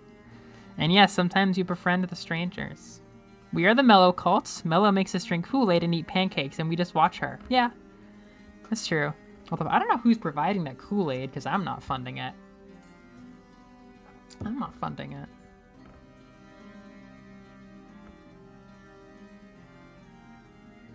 Yes, you do. I thought of this while I was really struggling to pay attention during a school event thing on Friday. I had to kind of like keep my thoughts clean, even though I was thinking about a brothel. I'm like, okay, don't get your head in the gutters, but like I had this idea really quickly, and it came to be like, snap. I would draw their boss, but I definitely don't know how to draw middle-aged men in my style yet. I'm sorry. I know exactly what he looks like. I don't think I can draw an uncle yet. Okay, so this, I was mentioning before that as a kid, you know, Clover had to deal with like, she's the only one, you know, who's like as almost not cursed, but like, she's not like oh, I'm struggling with the curse of immortality. Oh no, woe is me. But more like, you know, she just has such good luck, and she's always outliving people. She's like a very weird kind of survivor's guilt type of exploration, where the character doesn't like really like fully grasp it because she was born into it. It's like all she knows is just outliving people. So, you know, as a kid, she would like bounce from orphanage to orphanage. One day it would get whacked, you know, the whole kit and caboodle basically. But as an adult, you know, she's pretty tough now. So she can help keep places alive. I made that even lighter than the other one. She can help defend places. So there's a number of places, you know, she has no home, so to speak of, but there's a number of places in Skull Country where she goes and she has good friends. She's a good person. Like, she can make a good, honest friendship, and she understands, like, how to, darker, right? God, my color display is bad. She's good at keeping up a friendship. So long story short, one of her favorite places in the world is the Skull and Bone, which is a very small brothel, seller of sex, except, look, these two are the only prostitutes. I don't know their names, but there's this guy and the sleepy looking girl. They're good at, they're fine at being prostitutes. Like, they're good. Like, they're pretty, they're nice, like, they're good at sex. Like, they're good at being prostitutes. There's nothing wrong. There's nothing wrong with their quality as sex workers. They're great. They're really good at it. But it is just not popular at all. There's like, Clover would come to visit this girl for a while. And I would say back then, they were more than just friends with benefits. Like, back then, there was a little something going on, but eventually it got to the point where, like, you know, she doesn't have to pay anymore. She's just, you know, she befriended everybody because there's only 3 workers. There's the owner and then his 2 prostitutes here, who he treats like family, and he's very good too. He's a good guy. And they all came to like Clover because she came all the time, didn't have many places to go. And they're all good people. And yeah, I don't know. After a long time, you know, it chilled out to where, like, you know, mostly she was here to just chill out and ground herself after adventures or whatever could be going on in her life. And this became one of her truest senses of home. And I like it so much that I'll probably never fuck with this. I'll never be like, oh my god, in this story, the skull and bone has been burned to the ground and everyone's killed. Like, I really like these characters. This guy is, I don't know his name, but he's very chill. His big thing is that he has a crazy memory issue. He has, like, he really can't remember things for shit. Like, he really and truly, like, he remembers Clover. Like, he remembers the broad strokes of Clover and, like, who she is. But, the bit is that she will come home, you know, to this place for the first time in a couple months, and he cannot remember the fact that she doesn't like men. So most, like, comedy bits in this place begin with him trying to make his moves on her, because he doesn't quite remember the dynamics of their friendship, and he tries to be all smooth and everything. And then it's kind of like, you know, after the 1000th time of him trying to, like, you know, get all sweet on her, forgetting that she doesn't like men and he has no chance, it's just kind of like, purple girl, help me, and it's kind of like a bonk on the head or whatever. It just, like, points at the sign. Like, there's probably some sign inside the skull and bone saying Clover doesn't like men. Like, and he feels terrible every time, but I just kind of had this vision in my head of a prostitute with memory loss who cannot remember that he has tried and failed with the same person like 80 times in his life. But I don't think he would have a very easy time doing any other kind of trade. So he is probably the most, like, you know, he's the most, like, permanent member here. Not that they haven't both been at this for ages, but yeah, he's funny. He makes me laugh. I really like him. I think he specifically loves grapes or something. So even though, like, he can't, like, catch up with Clover over, like, the good old days and tell stories, she brings him home, like, grapes and stuff from her adventure if she, like, raids an orchard or whatever. So, you know, it's a good time. I think he remembers how to play piano or something really well. Because the thing is, most nights, nobody's coming to fuck these two. They're just here for the vibes. So, like, most of the time, they're just being bartenders. Like, it would normally just be the owner and a bartender. But they don't even need to pay a proper bartender. The owner spends all his time out here because he keeps it in good condition. There's not a lot of upkeep to be done. It's a nice, clean, it's a well-loved place. So, like, he doesn't have to be, like, in the back rooms fixing up the tankards or whatever. So I think these two are almost always serving alcohol or, like, playing music together or just, like, entertaining the customers together. Because most nights they have no business. They're getting no games. So I think they both play instruments. Mom and Pop brothel. Yeah, it's just Pop. It's pretty much just Pop and his two idiot kids. A 5-pound bag of pizza rolls. That sounds delightful. But I also think 5 pounds of pizza bagels is probably a lot less pizza bagels than 5 pounds of tater tots. That's a lot of tots.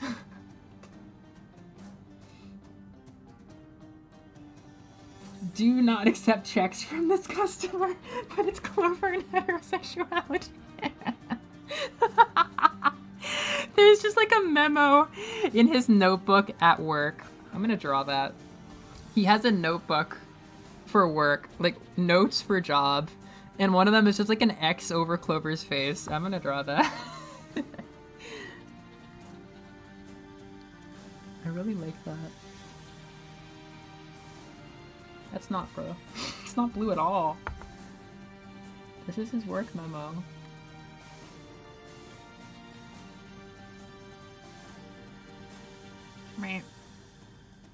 Okay, so flat cover. It'll be a spiral-bound notebook. I don't know if those existed in this time period. I don't know if I'm putting spiral-bound notebooks into the canon for this world, but maybe I am. HRT exists, and I haven't decided who is trans and whatnot. The thing is, imagining scenes in my head, I accidentally made them both bi or pan, and I feel bad about that because I feel like that's a little bit of a, like, stereotype, like a sex worker who's bi or pan. And I also keep wanting to make... I haven't decided who's trans and who isn't trans here, Because there's definitely HRT magic, but like that doesn't mean it's not like trans people. Like I haven't decided. I feel a little bit like I'm walking into a stereotype by saying like it would be more interesting or whatever to have a bi trans person as a prostitute. It's like, yeah, I think that's actually a stereotype. I gotta be careful with that. But that is currently where I'm at. I think the purple girl is trans. There's actually not a lot that I fleshed out about her. She's very level-headed. I mean, she has to balance out her friend, who's kind of comic relief. So she's chill, but she's definitely one of Clover's best friends in the world now. I mean, they're best friends with benefits, but doesn't mean they're not really open with each other. Yeah, they go way back now. Yeah, Clover doesn't pay here. But I think also Clover comes so often that she helps out behind the bar and she helps play games and stuff with the customers. I actually wanted to draw a dart board after she's done with it to kind of capture what a night is like when Clover comes through. I think probably it ends up not being darts after a while.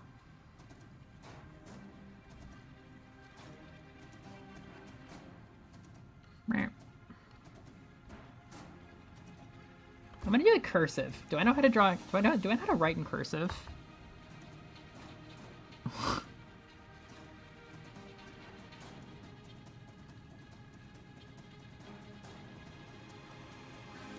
I'm gonna pretend that says work.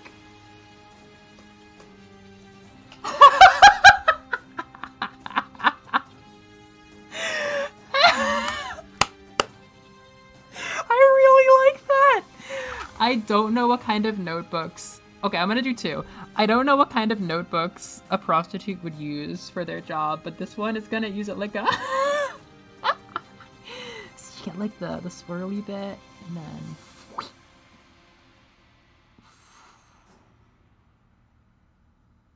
There's a lot of guessing at how objects work when I draw. It's like I had it and then I lost it. I don't know. Is that? That looks weird.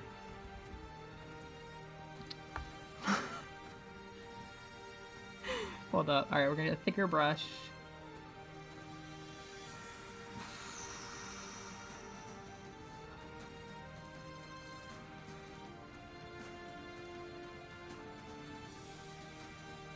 This is so cute. I love that we locked into the notebook idea.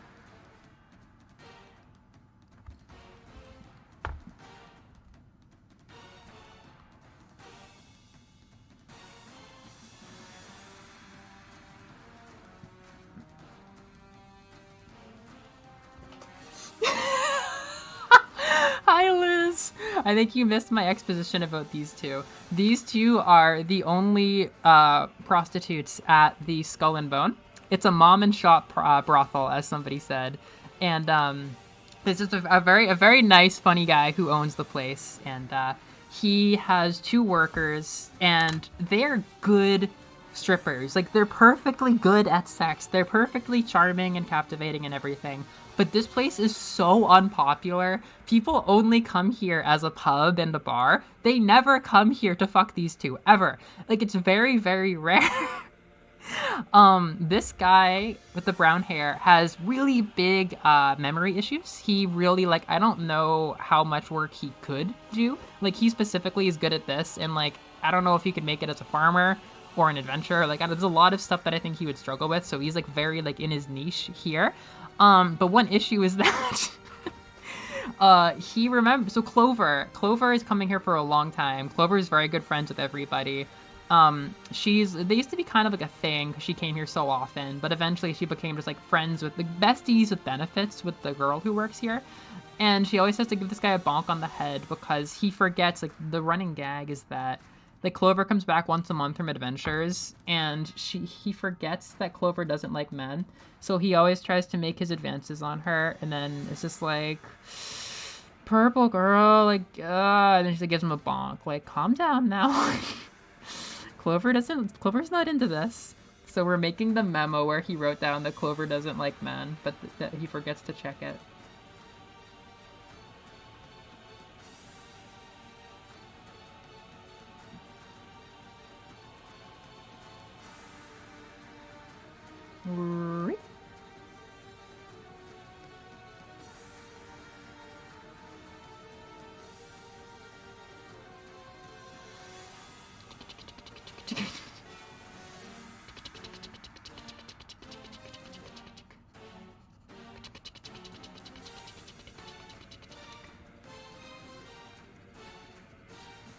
Ah, that's weird.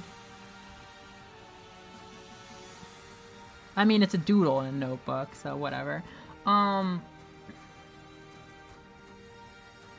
love the skull and bone with like all of my heart. I had this idea and I was like, I'm never letting you go. Like, even if everything falls apart, I will always remember you, skull and bone. This is one of her favorite places. Ah, it just happened. What the fuck? Glitch. Ah! What's going on? It's like, uh-oh. Ah, what's going on? I'm having like a glitch. Did I lock it into like permanent draw mode? Uh-oh. Every time I put it down, it starts drawing. Uh-oh. Ah! No! Control Y, motherfucker. Ooh. Sounds amazing, Muse. No! Why are we doing this? Stop. Stop drawing. I'm not touching it.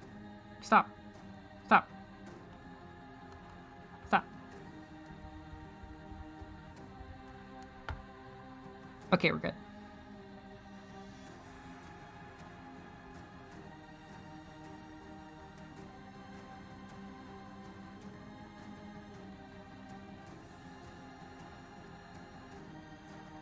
I think he doesn't remember what this means.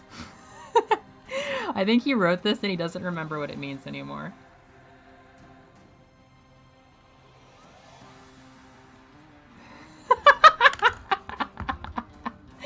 The memo to stop flirting with Clover that he never checks. Pizza! A traditional dish. I'll take a double trippy bossy deluxe on a raft 4x4 animal style. Extra shingles with a shimmy and a squeeze. Light axle grease, make you cry, burn in my soil. Isn't that copy pasta? I feel like I've seen this. Do not accept checks from this customer.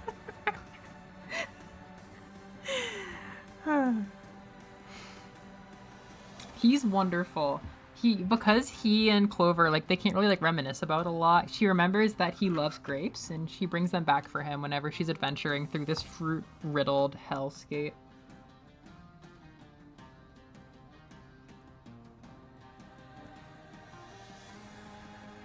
A waitress order pad. This goes hard as hell. I like the work in cursive. Work. I haven't named him. I'm gonna draw grapes because he likes grapes. The fandom would be like, when is he gonna become the Grape Knight? When is he gonna get a grape brand? Oh, this like demands that I use multiple shades of purple, doesn't it? Or maybe not. Yeah, just a lump. But it could have been so artistic and done that. Like, watch, this grape, it's gonna be lighter purple than the others because I went to art school. This is what my degree is for. I didn't go to art school. What? That's what my degree was for. Oh. Yeah, well, look at this. This grape's different than the other grapes. Yeah, this is realism. This is what Pablo Picasso was always doing. Wah ba ba ba ba ba ba ba ba. Wah ba ba ba ba ba ba ba ba. Pablo Picasso, eat your heart out. Look at my grape journal. It's got textures. It's got shading. It has the same color twice now. Grape log. What the fuck just happened? I don't like that. Oh, did I just understand something? Did I just understand something? Oh god. Please change that back. Please change that back. Uh-oh. Please go back. Okay, good. I've had some weird issues. Oh, those grapes are not very round. Oh well. Wow, this is great. I'm glad I did this. Alright. You can't see my... When I save an image, you're not seeing this, right? I believe you're not. I believe you're not. Sorry, it's hard to stay next to the microphone when I'm drawing. Fuck. Fuck. Stop. Stop. Stop.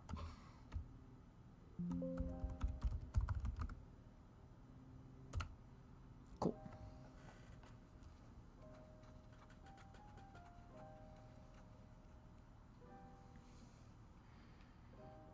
Oh, that's a bit from SpongeBob? Jesus Christ.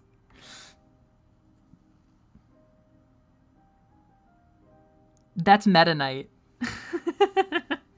That's Meta Knight. It's a sprite from like one of the 2000s games.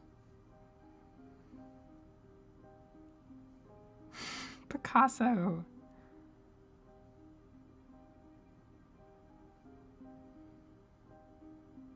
Pizza.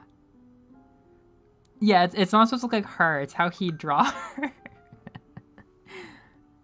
Are these Final Fantasy grapes? Hell yeah, Final Fantasy grapes. That's a crystal. That's an important part of the world building. It's already been 2 hours.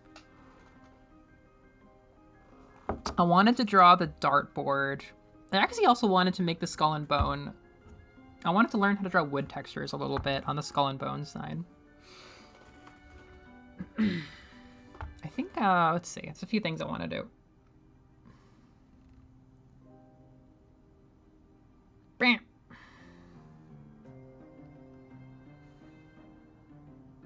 God, why are you like this, Gimp? Let me go in and fix your silly little paint dump. Is this my fault? I truly don't know.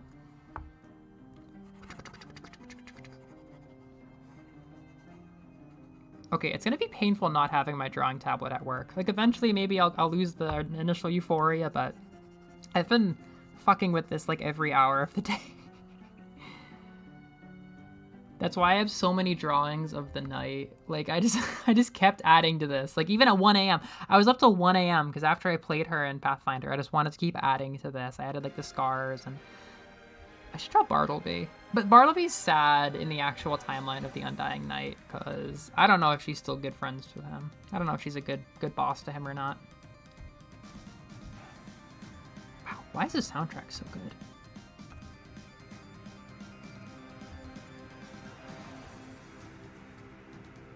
Oh my gosh. Wow, how many times have you 100%'d it? A Deltarune cursor set would be cute.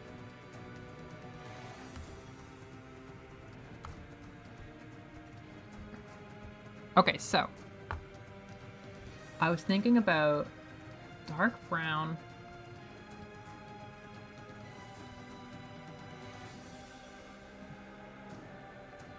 Rip it. Some of this. Some of that shit. This is what wood looks like, kids. This is what wood looks like. Ha ha ha. They're always saying, Layla, that wood you draw is so realistic to get jumped off a tree. This is exactly what the sign of the skull and bone would look like in real life.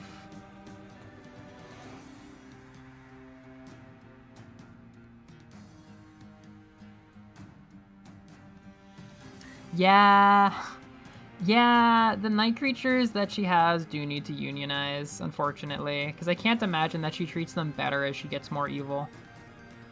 I just can't. Although it was hard not playing her with a degree of, like, care for her minions when I was playing her yesterday, but nah, she's definitely gonna be evil. It's very tempting to redeem her, but I also need her to be, like, pretty much Dracula. You know, she has to be like the Dracula to Clover's Belmont.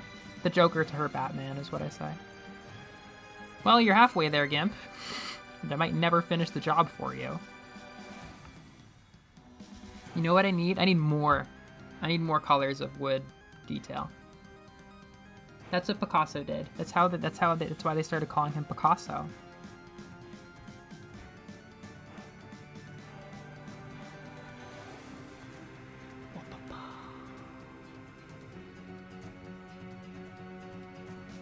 Whoops. Shit.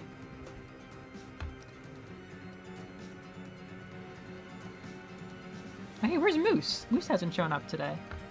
Does Moose hate art? I drew his golf baddie.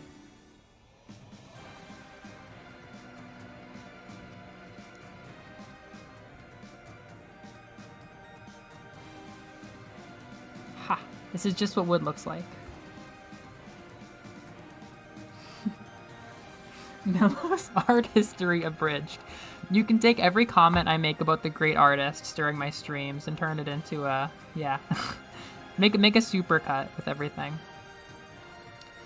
The thing is, I was playing her before she was like super duper evil because I didn't want to make it super boring, and I made her assistant Bartleby really. He's like, I told Hunter had to be the voice for my assistant, and I'm like, play that wimpy ass penguin from Penguins of Madagascar, but during his first 30 days in the Mafia. So I'd be like, Bartleby, ice these clowns. Bartleby, bring me the weapon or whatever. And he'd be like, I don't know about that, boss. Or like, there was a moment where like she ended up getting pretty roughed up by that crystal dragon after she tried to like make peace with it. And then I'm like, all right, fuck my friends. Like, Bartleby is bringing me the potion with my actions. Like, Bartleby was always like on standby holding one of the potions that I made to keep people alive. And I'm like, fuck it, Bartleby heals me. And then Hunter was like, Bartleby gives you a shoulder massage. And he's like, you're doing so good, boss. You're the scariest of them all, boss. Like, stay in there. That dragon doesn't know what's hit it. You're doing good, boss. We found like a very goofy wavelength to tune into for her less infamous days. I feel like I'm doing something wrong, which might shock you. I know I've earned your trust to do things right with art, but I feel like this wood isn't that good. You know what I meant to do is I meant to draw like with reference pictures. Now that we know we can add May into everything, I meant to grab more reference pictures.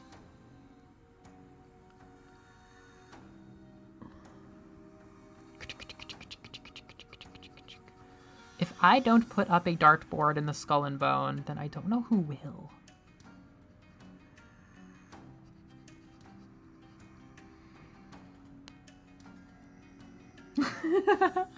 Hey, Moose!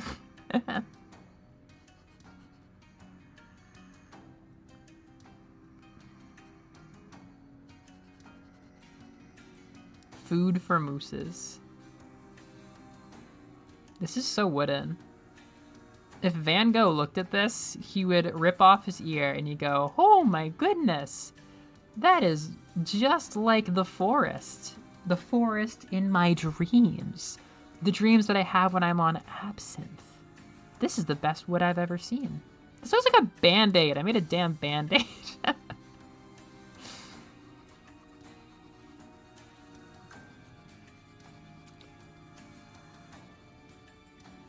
An important part of digital art is remembering to press the May button. Thank you. I would love to do this with music someday, but music is like a... It's like I'm like a wounded warrior, slowly getting my legs back. I've been playing the pianos at school. That's like the perfect situation for me, like creating, expressing, but like not as much pressure. But it's tough not to pressure myself out of anything I start doing with music right now. I was starting to do like electronic music production because of fucking Migo, and I've just been meaning to do it and I haven't, unfortunately.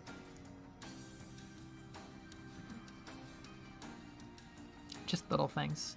I mean, you know, it's trending upwards. I'm getting closer and closer to like actually doing music stuff, but right now I need the lack of ego that doodling the Skull and Bone does for me. I love this damn pad. It's starting to get a little bit scratchy. Is that normal, or am I like pressing too hard? Like, it looks a little bit scratched. Seems kind of bad. I love the texture. It really feels like I'm dipping a quill into ink sometimes. It's like a little scratchy.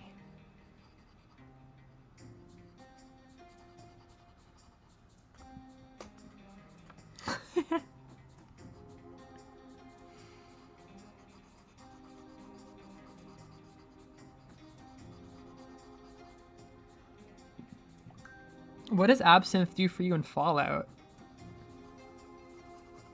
Are you making art? That's what the legends say. Driving in my truck, I filled up on gas. I'ma get your fountain making ass. DUI, how about you die or go 1,000 miles? Da-da-da. Da-da-da-da-da-da-da.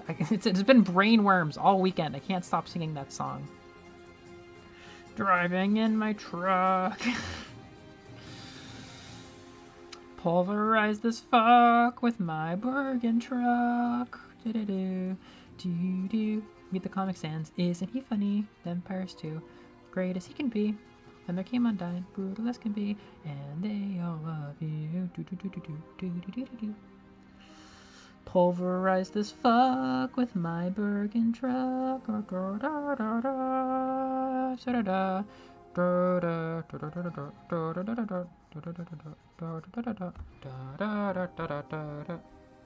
Wow, it's just like in real life. So the Deltarune community, there was one of many crack theories during the Chapter 2 era that fucking... one of the biggest mysteries in the game was caused because a character was like hit another character with his truck, which is so stupid, but it's gotten so much more likely with Chapter 4 that something happened where the fandom hit a critical mass where it was like, wait, Asgore truck? Asgore truck, Asgore truck, Asgore truck, Asgore truck, and now it is the only meme. It is the only thing Deltarune fans talk about this whole summer. It's just like, it started civil. It started like, theory, theory, theory, and then it just became Asgore truck, Asgore truck, Asgore truck, Asgore truck. Like, oh, I get it. Des is missing because Asgore truck. It's like the square-shaped whole rectangle thing where it's like, and... Des is missing. Yes, and she's in the depths. Yes, because Asgore truck. No! It's like, because... Oh, and Asgore. Yes, and Asgore, he can make dark fountains. Yes, because he was drunk driving and he hit Des with his truck. No! It's not what happened. Bye, Muse. Pulverize this truck with my Bergen truck. Yeah, I was kind of picturing drawing pads that I've seen getting scratched. This is also one of the lower end things that Wacom makes. My friend recommended it heartily for the price point, though.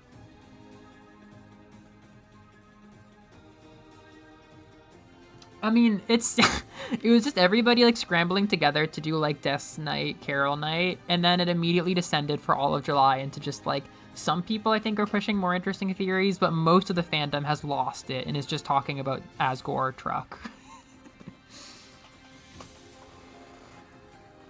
Yeah, it is a lot like the Fire Pizza truck, Fire Pizza GIF, especially once a truck got involved. What did Clover do for Santa? Okay, let me explain to you yesterday's session. So I really wanted to run the Undying Night because I've just been writing her story so much and like building up her rivalry with Clover. And I'm like, with Clover, I mean, I didn't know how fun of a character she was until I played her. So I was like, okay, I'm gonna run this character. She seems really fucking boring because she's just like a very serious like samurai mafia boss. So I made Bartleby, and I'm like, Hunter, I need you to be Bartleby. But the thing is, the session was for my friend Tara's goodbye, and it was a big, funny throwback to one of her first ever sessions, where it was Christmas, and Santa needed to do a heist. Santa wanted a bunch of people. He was assembling a team for a mission, and he needed some people to go and get a special rune that, like, you know, is too powerful for mortal minds. It's like this god device thing. But Tara, after this whole session that I think Nathan was a part of, or sorry, Muse, Muse, but Tara decided she was gonna have her little Christmas elf touch the object, which is far too much for mortals, and it sent her into a coma. And Santa was like, oh my god, she's gone! Like, she touched it and she was just like destroyed mentally. But it was never fully resolved, like whether she died or not. So as Tara's final Pathfinder session before she leaves Japan, Hunter made another heist where Santa assembles a small elite team to go and get a special tonic from the archives of Nethys, one of the gods of creation, who you know, knows everything, has everything in the Pathfinder world. And the court of summer, oh my god. So the fairy court in that world is divided into summer and winter. Summer is very friendly and fun. Winter is very cold and fucking evil. The court of summer, for Santa's party, presented a fuckboy demigod son of Cupid, who my friend Maddie played, and he was warped to action in like his boxer shorts covered in kiss marks and then sent back immediately in front of all the eyes of gods and men. He was so funny. Maddie had so much fun playing him. And then the Court of Winter called upon this new demon lord from the River Kingdoms, which was the Pathfinder version of Skull Country. And this character, my character, the Undying Knight, who's just like becoming pure fucking evil, was called up by the Queen of Winter to help Santa. She brought, like, this Queen of Winter herself is already this, like, horrifying, commanding presence, which made me feel outdone, but then I leaned into being her stooge as, like, an up-and-coming fucking crime lord. So this awful crime lord and her little ghost got added. Like, this obvious serial killer got added to the party, and then Tara played her very cool angel scholar character, who is a very big wig. He's part of like the World Wizard Council and stuff, and it was kind of his last little adventure where he got to see like the archives of a god and was helped by my horrible crime lord and this son of Cupid that would not stop flirting with me. As soon as me and Maddie were talking at a party about what was going to happen, because she was saying, my character flirts with everything that moves. And I'm like, my character's going to fucking kill him. So as soon as the party was assembled and the Queen of Winter left, she's like this very scary lady who my character was like, you know, she basically kneeled to. She was like, yes, my lady, like anything. As soon as the fairy queen leaves, my character gets up.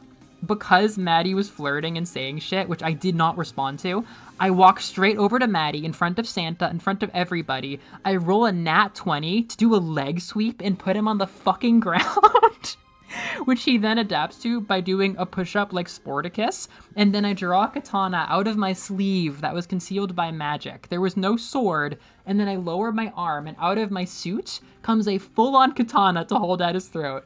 And I say, one stone of escape, one head pat from Bartleby. And that was one of my favorite moments. I got a nat 20 to put him on his ass. So Sarah's character was horrified by the people that she had to go and do the mission with. Santa was making some dark deals. Santa brought like the mafia's mafia to help with this. It was so freaking funny. But at the end of the day, Clover didn't come. Just this woman that really, really, really wants to kill Clover did. She only went because she thought she could get a weapon to kill Clover with, who seems to be unkillable. Thank you. It was really fun. We were cracking up more than I've ever cracked up playing tabletop games before we even started. It was so much fun. And then Tara's character was Arrow Ace, so he kept getting flirted with, and it was just constant nonsense. It was so funny. All right. I want to draw a cork board. Oh yeah, I know what I want to do. I think I want to draw some weapons, or at least make a page to draw weapons with. Or maybe a forest. Okay, I'm going to make two from now on. I want to make a forest.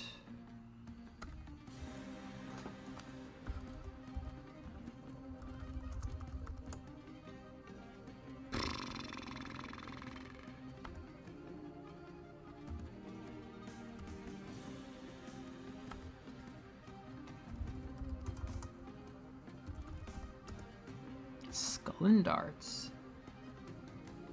Yes, exactly. There were a couple of moments where I was like, I lose my composure and I start to madly ramble, like, finally, something that can kill that pink menace, that horrible pink menace. Because she's so jealous of the fact that Clover never seems to die, because all she wants to do, she's learned everything, she's done everything, she's become one of the strongest warriors in the world, and that wasn't enough. She still has to learn magic, she still has to like create an army. She devotes every hour of her day to putting off death, and Clover does it just for seemingly no reason, but there actually is a hard-coded magical reason as to why she's lucky. It's just a secret that I will keep to myself. Yeah. Tabletop games have been fun. I don't know if I'm going to keep up with them after I leave and I don't have people like around to play it with in person. Maybe I will, but I don't know. Let me get a dartboard reference picture. I should probably also get a hand axe reference picture at some point. Do I use this one? Maybe I can rotate it. Darts, the free Wikipedia article. Skull Country.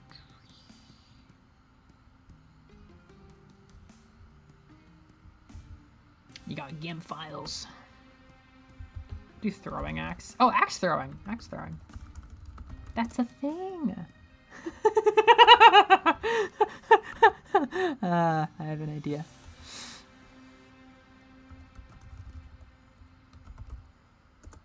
You know what? I have a new idea. I have a new idea.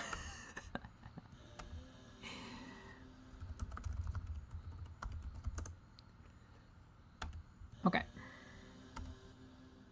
This better not get its colors fucked up. I will leave.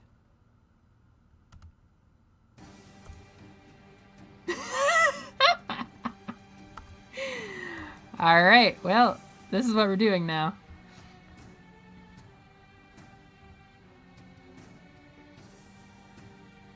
Ooh, Manser. I don't know how... it might be a long time until I can get any work in New England. New York would be a dream, but I think I would probably have to have connections to get a job in Boston anytime soon. I feel like I'm going to get launched out to either the West Coast, Chicago area, or New York if I'm lucky. It seems like the path of least resistance might be Chicago, if Illinois stays somewhat safe. Because I have friends, lower rent. There seems to be a lot of Japanese interpreting jobs, but the dream, which I am training for, would be like the New York area or California if I can get something good enough to pay rent.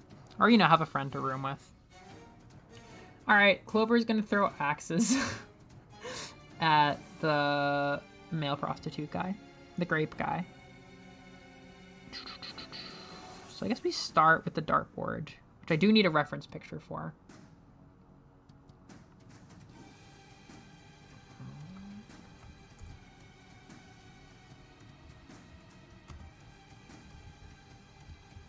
Pulverize this fuck with my Bergen truck. You're still out of luck. Da da da. Da da da da da da da da da da da da da da da da da da da. Ah! That's not what I meant, bruh. That's not what I meant.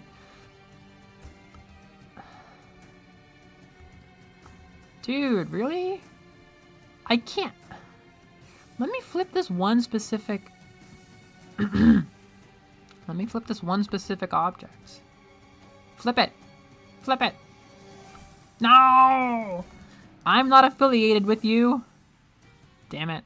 I don't know how to do it. Ooh, I think you will. You're gonna make a lot of friends in Seattle.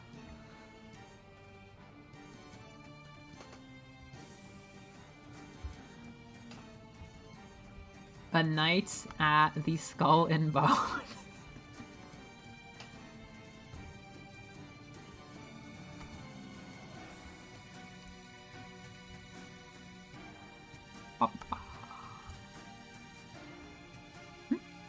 Yes, keep the image's damn color profile. Oh god.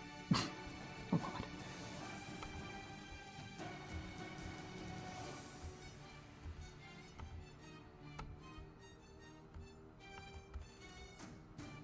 Yeah, I agree.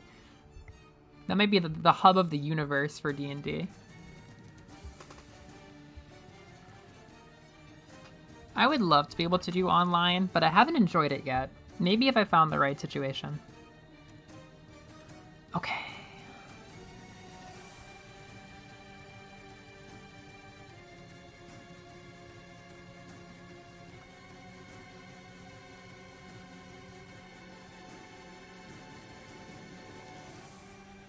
I don't think the Soul Eater soundtrack got flagged for copyright. I would put the Soul Eater soundtrack on. I really hope it doesn't get flagged for copyright.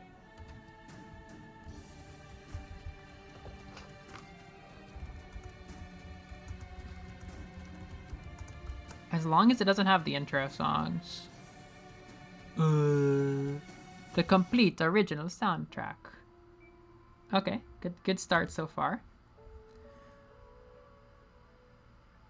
Check pinned and comment for timestamps. Oh, yeah, I don't think it has any of the Intros or outros? All right, let's give it a shot. Soul Eater soundtrack.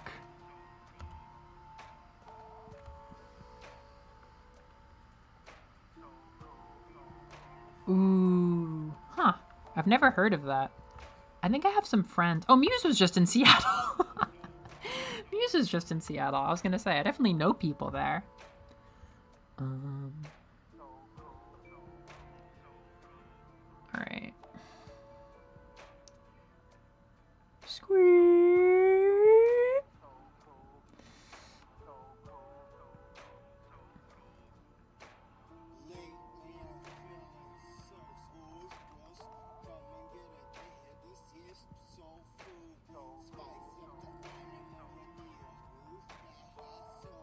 Why do they have such a big dartboard? The priorities are very interesting at this place.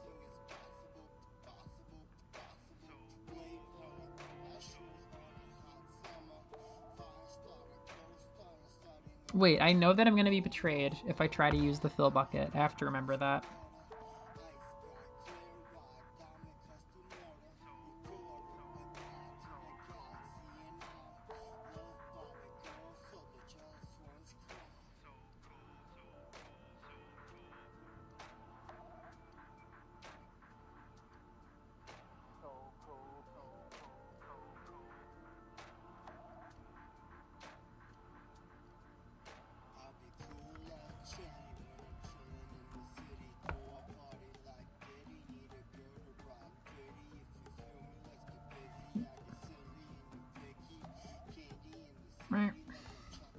Hey, Ufu. We are, we're doing sex work. we're drawing, sex work. No, it's weirder. We're doing, darts.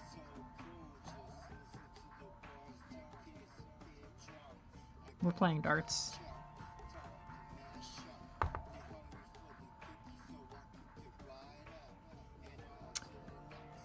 Actually, I don't know. Maybe they're both gonna stand in front of this.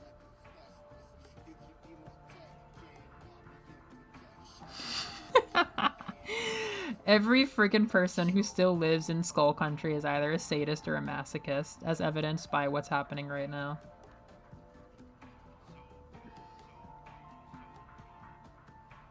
Oh, huh. Yeah, who knows?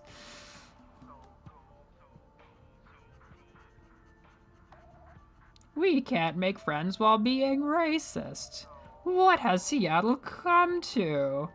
All these cat people and their 5 girlfriends have no interest in talking about why they them pronouns don't make sense from a grammatical standpoint. You have been Seattle frozen. The snow grave sound effect plays.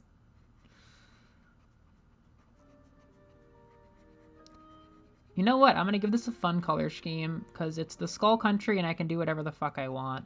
I felt like eventually there might be an update patch where everybody who's not kind of gothy becomes kind of gothy and just like that's the art style. That hasn't technically happened yet, but we'll see. The middle-aged dad who runs this bar, I mean strip club, I mean brothel, he might just become a goth middle-aged dad someday. That might just happen. Just picture like a totally normal like bartender blacksmith type of guy in a fantasy setting, but now his vibes are a little bit different. You have been Seattle frozen. What have I done here? Do you see what you've done? Actually, I think you guys did this in chat. Probably not me. If I had to guess. Why would you make an odd number of dartboard rows?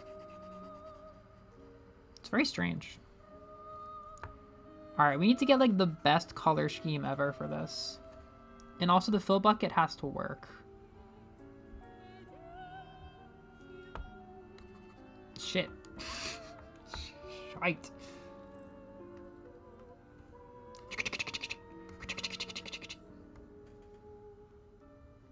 Sex darts. Yeah. Whatever passes the time. Wait, I'm picturing the two of them doing increasingly goofy things to try and get people interested in having sex with them. Like, they're getting no action and no customers, and it's like, well, today we have a slip and slide of wonder. Tomorrow, who knows? Buy one, get one free, I don't know. Let's play pool. Let's play billiard darts. A piano recital, but a fun, sexy piano recital. All of the fund goes to buying Clover a gun.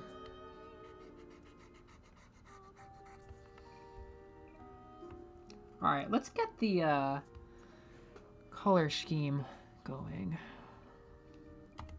I want the, like, scene girl hot pink and green, but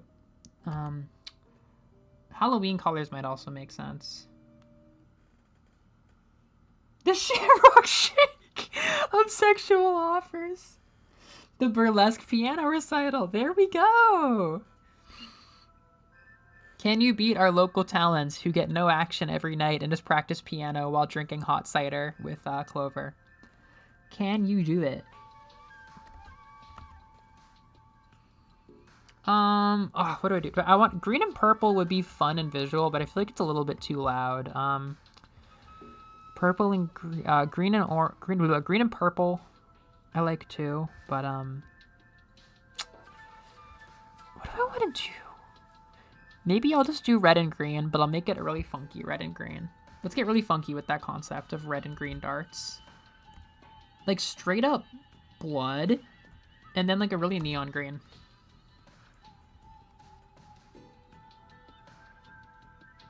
The anti-aliasing on the brush you were using could mess up Phil. I don't know.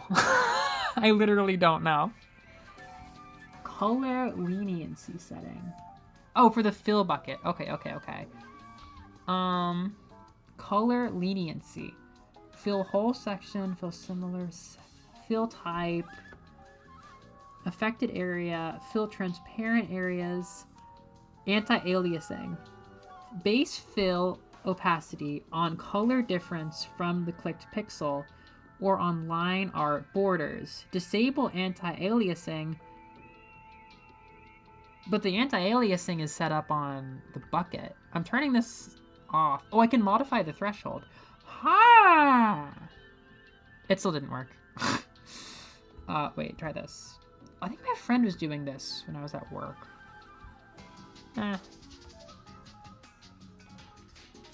Anti-aliasing. It's time for me to learn what that word means. Threshold 0. It's still the same. Does that mean that it's the brush's fault?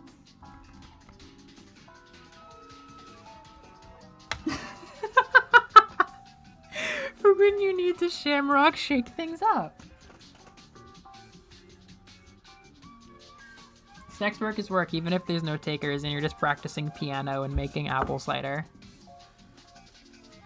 Oh, to be high? Okay. Oh. We're kicking this baby up to 250? What is the maximum? 255. I mean, that's success though. We're kicking this baby back down to 200. Thank you for mentioning that. This is perfect! Wow. I have a fill bucket. Yes, I love fill buckets. Oh my girt. Dartboard in instants. Dartboard in moments. Wait. I love darts. I love boards. Thank you, Ufu. Wait.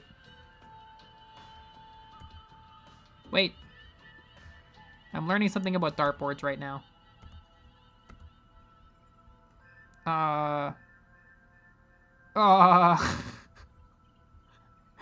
Wait. It's gotta be this? I hear Professor Layton right now.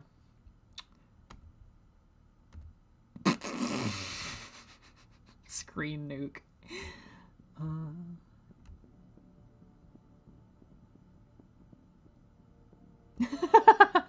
Because the Mellow Knights are smarter than Reddit.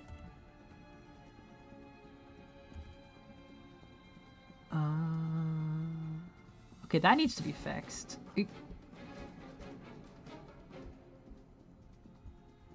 I like that I'm holding this to a very high standard, and then I'm just gonna draw stick figures for the rest of it.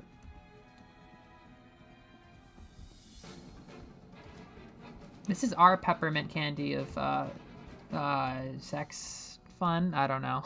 I'm gonna be honest. I don't know what they do to keep themselves in business. This is rad.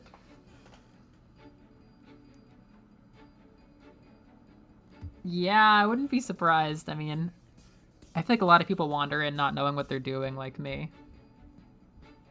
What is anti-aliasing? I don't understand what that is. All right, let's pick a really good green. Color theory, go.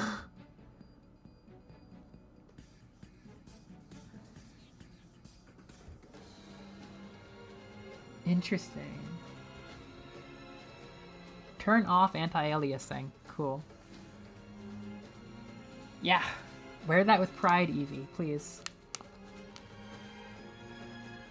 Oh, Juno, yes, yes, yes. Oh, I am using the pixel brush, LMAO. I don't know what I would do to make it not do that.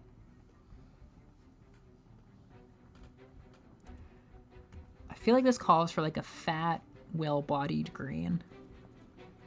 This calls for like a real nice green.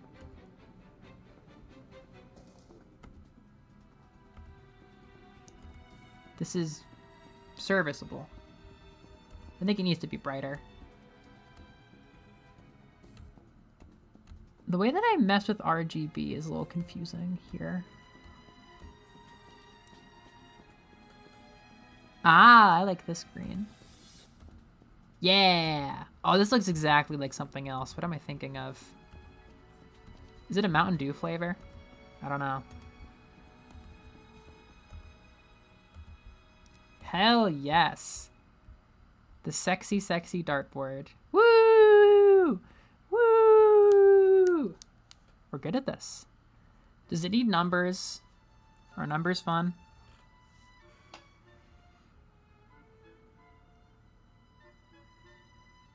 Yeah, mine has the fuzzy grays, right?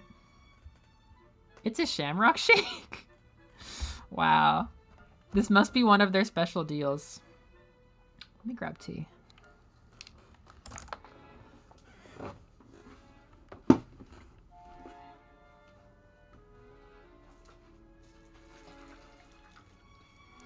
I think if I'm gonna fit two separate people in front of the dartboard, this cannot possibly take place indoors. This has to be painted on like the side of a barn.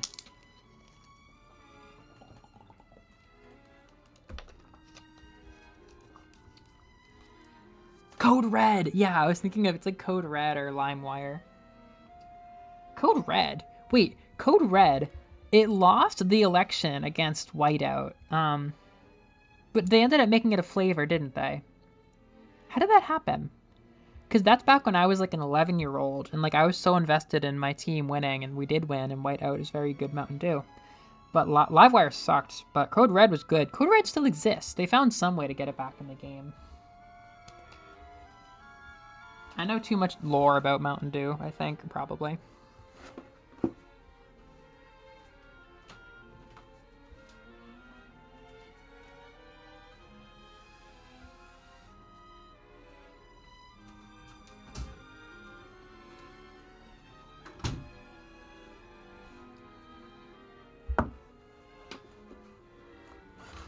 Mountain Dew is rad.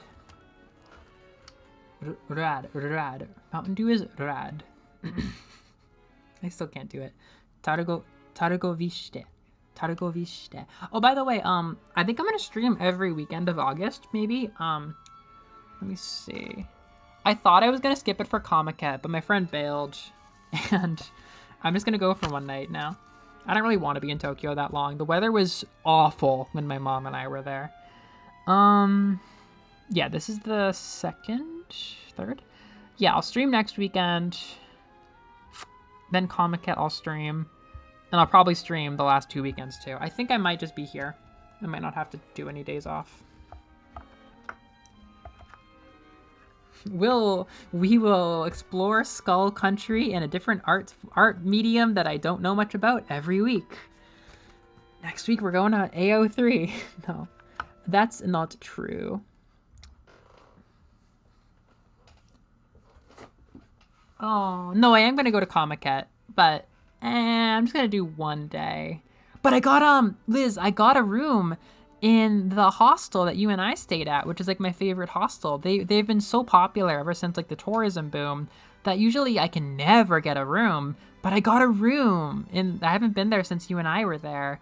The one at Skytree. I love it there. I really love it there. Yeah, I'm happy. Yeah. I don't mean to name names, but Ruto has been home for 1 week and he's already canceled 3 plans on me. He was gonna get off the train and come have curry at my house, and then like he missed his train and it was like half hour too late. He was like, it's too late. I'm like, okay, nice thought.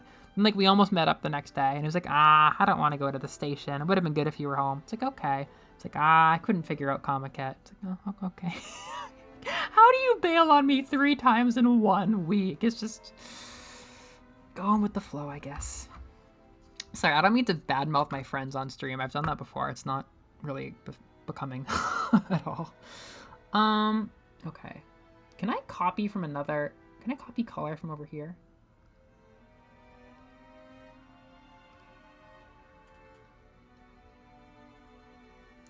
We were really close. It was really, I was the first person he thought of when he got off the train. We almost got curry, but I almost made him my curry, but no. Lots of almosts.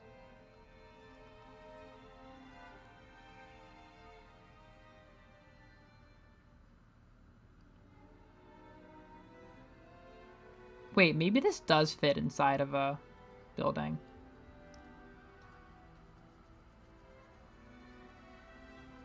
Curry! Slow cooker curry! Let's fucking go! That's what it's all about. That's what it's all about, Juno.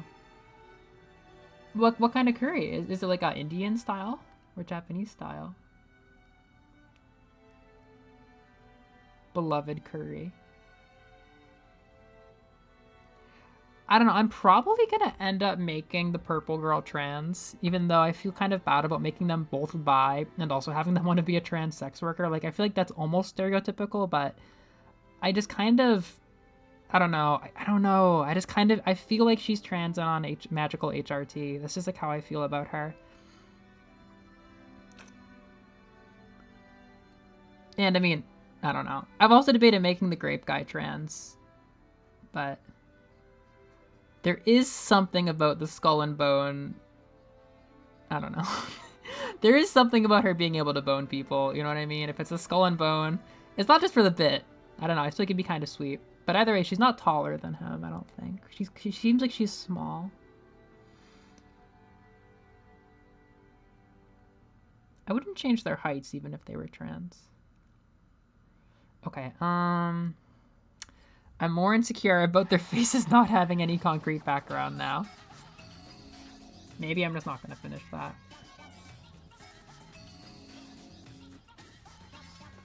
Japanese? Woo! What are you making the roux from? Do you have the ingredients? Or did you buy like golden curry?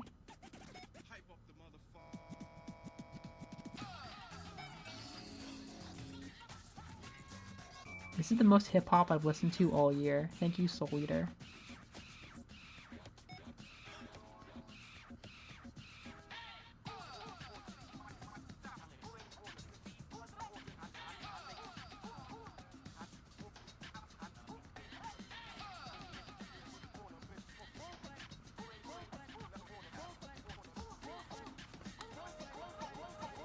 Right. I don't know. It's hard. It seems like it's very easy to fall into writing people that way, which I think is something to be sensitive about. Wait, Juno, that's so true.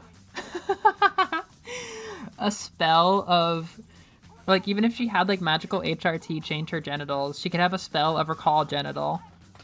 to back in the day. Oh, wow. Nice, you're tearing right in. Those numbers are pretty high. Anki is a good one. Maybe we could share Anki decks someday. Hell yeah, Japanese.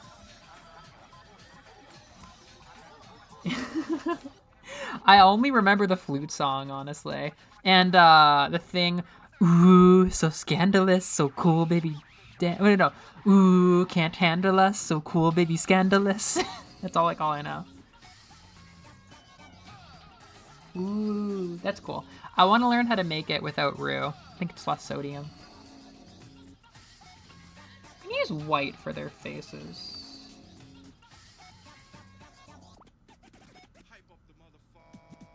Hype up the motherfucker.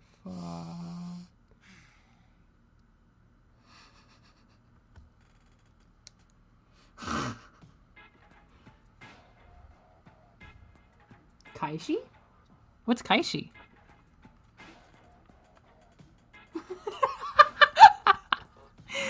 I mean, hey, that's mutual support. Mutual support. Oh wait, I can use the fill bucket now. Although it's gonna make her arms disappear. I'll do a darker purple.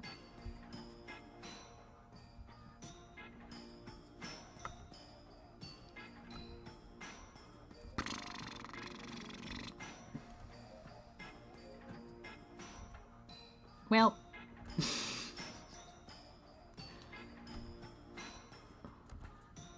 Well.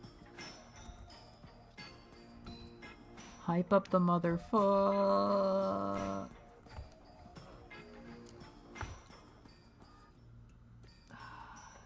Toshio. Toshio kana. Here, watch. Like the Suez Canal, I will block travel. Wait, that's very loaded. I was thinking of a canal. No, wait, if the Suez Canal got broke... That's a very heavy topic, actually. I was thinking of, like, a canal. Or maybe I was thinking of the Ever Given, but that would have been very, like, a subconscious. We all like the Ever Given, right? Right? We all like the Ever Given. The world moved on way too fast from that boat halting the global economy.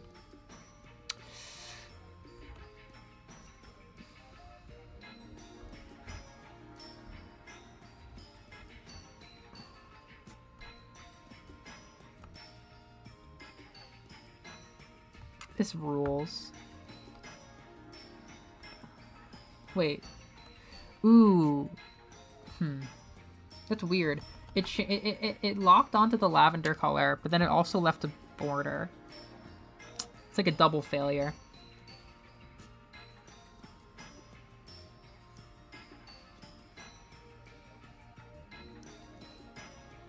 Hell yeah. Okay, well that one at least didn't change the color.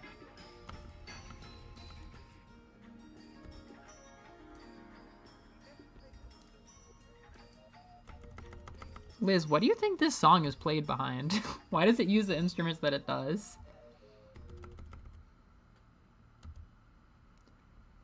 I feel like it's like visiting Tsubaki's town before things get serious.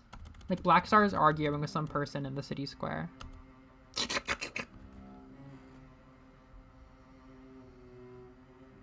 No! You've been pizzaed. You've taken a critical pizza. Oh my god, I need to play Castlevania. Ah! One thing about this summer is I have been kind of addicted to Classicvania. I've been buying the physical versions of the collections because they're so cheap. It is insane not to buy them. They're already being scalped, which is so dumb. But, it means that I keep having Castlevania put in front of me, and I was trying to slow my roll, but now it's like, well, I have Dracula X on a cartridge. I should play Dracula X. Is it good? No, but I should play it, and I'm already playing it. And now I really want to play Classicvania for a break because Clover. Ah, I want to draw Clover's weapons. Autism hands. It's like antics, but also like a foreign, like new place. Oh, hey, this is like functional.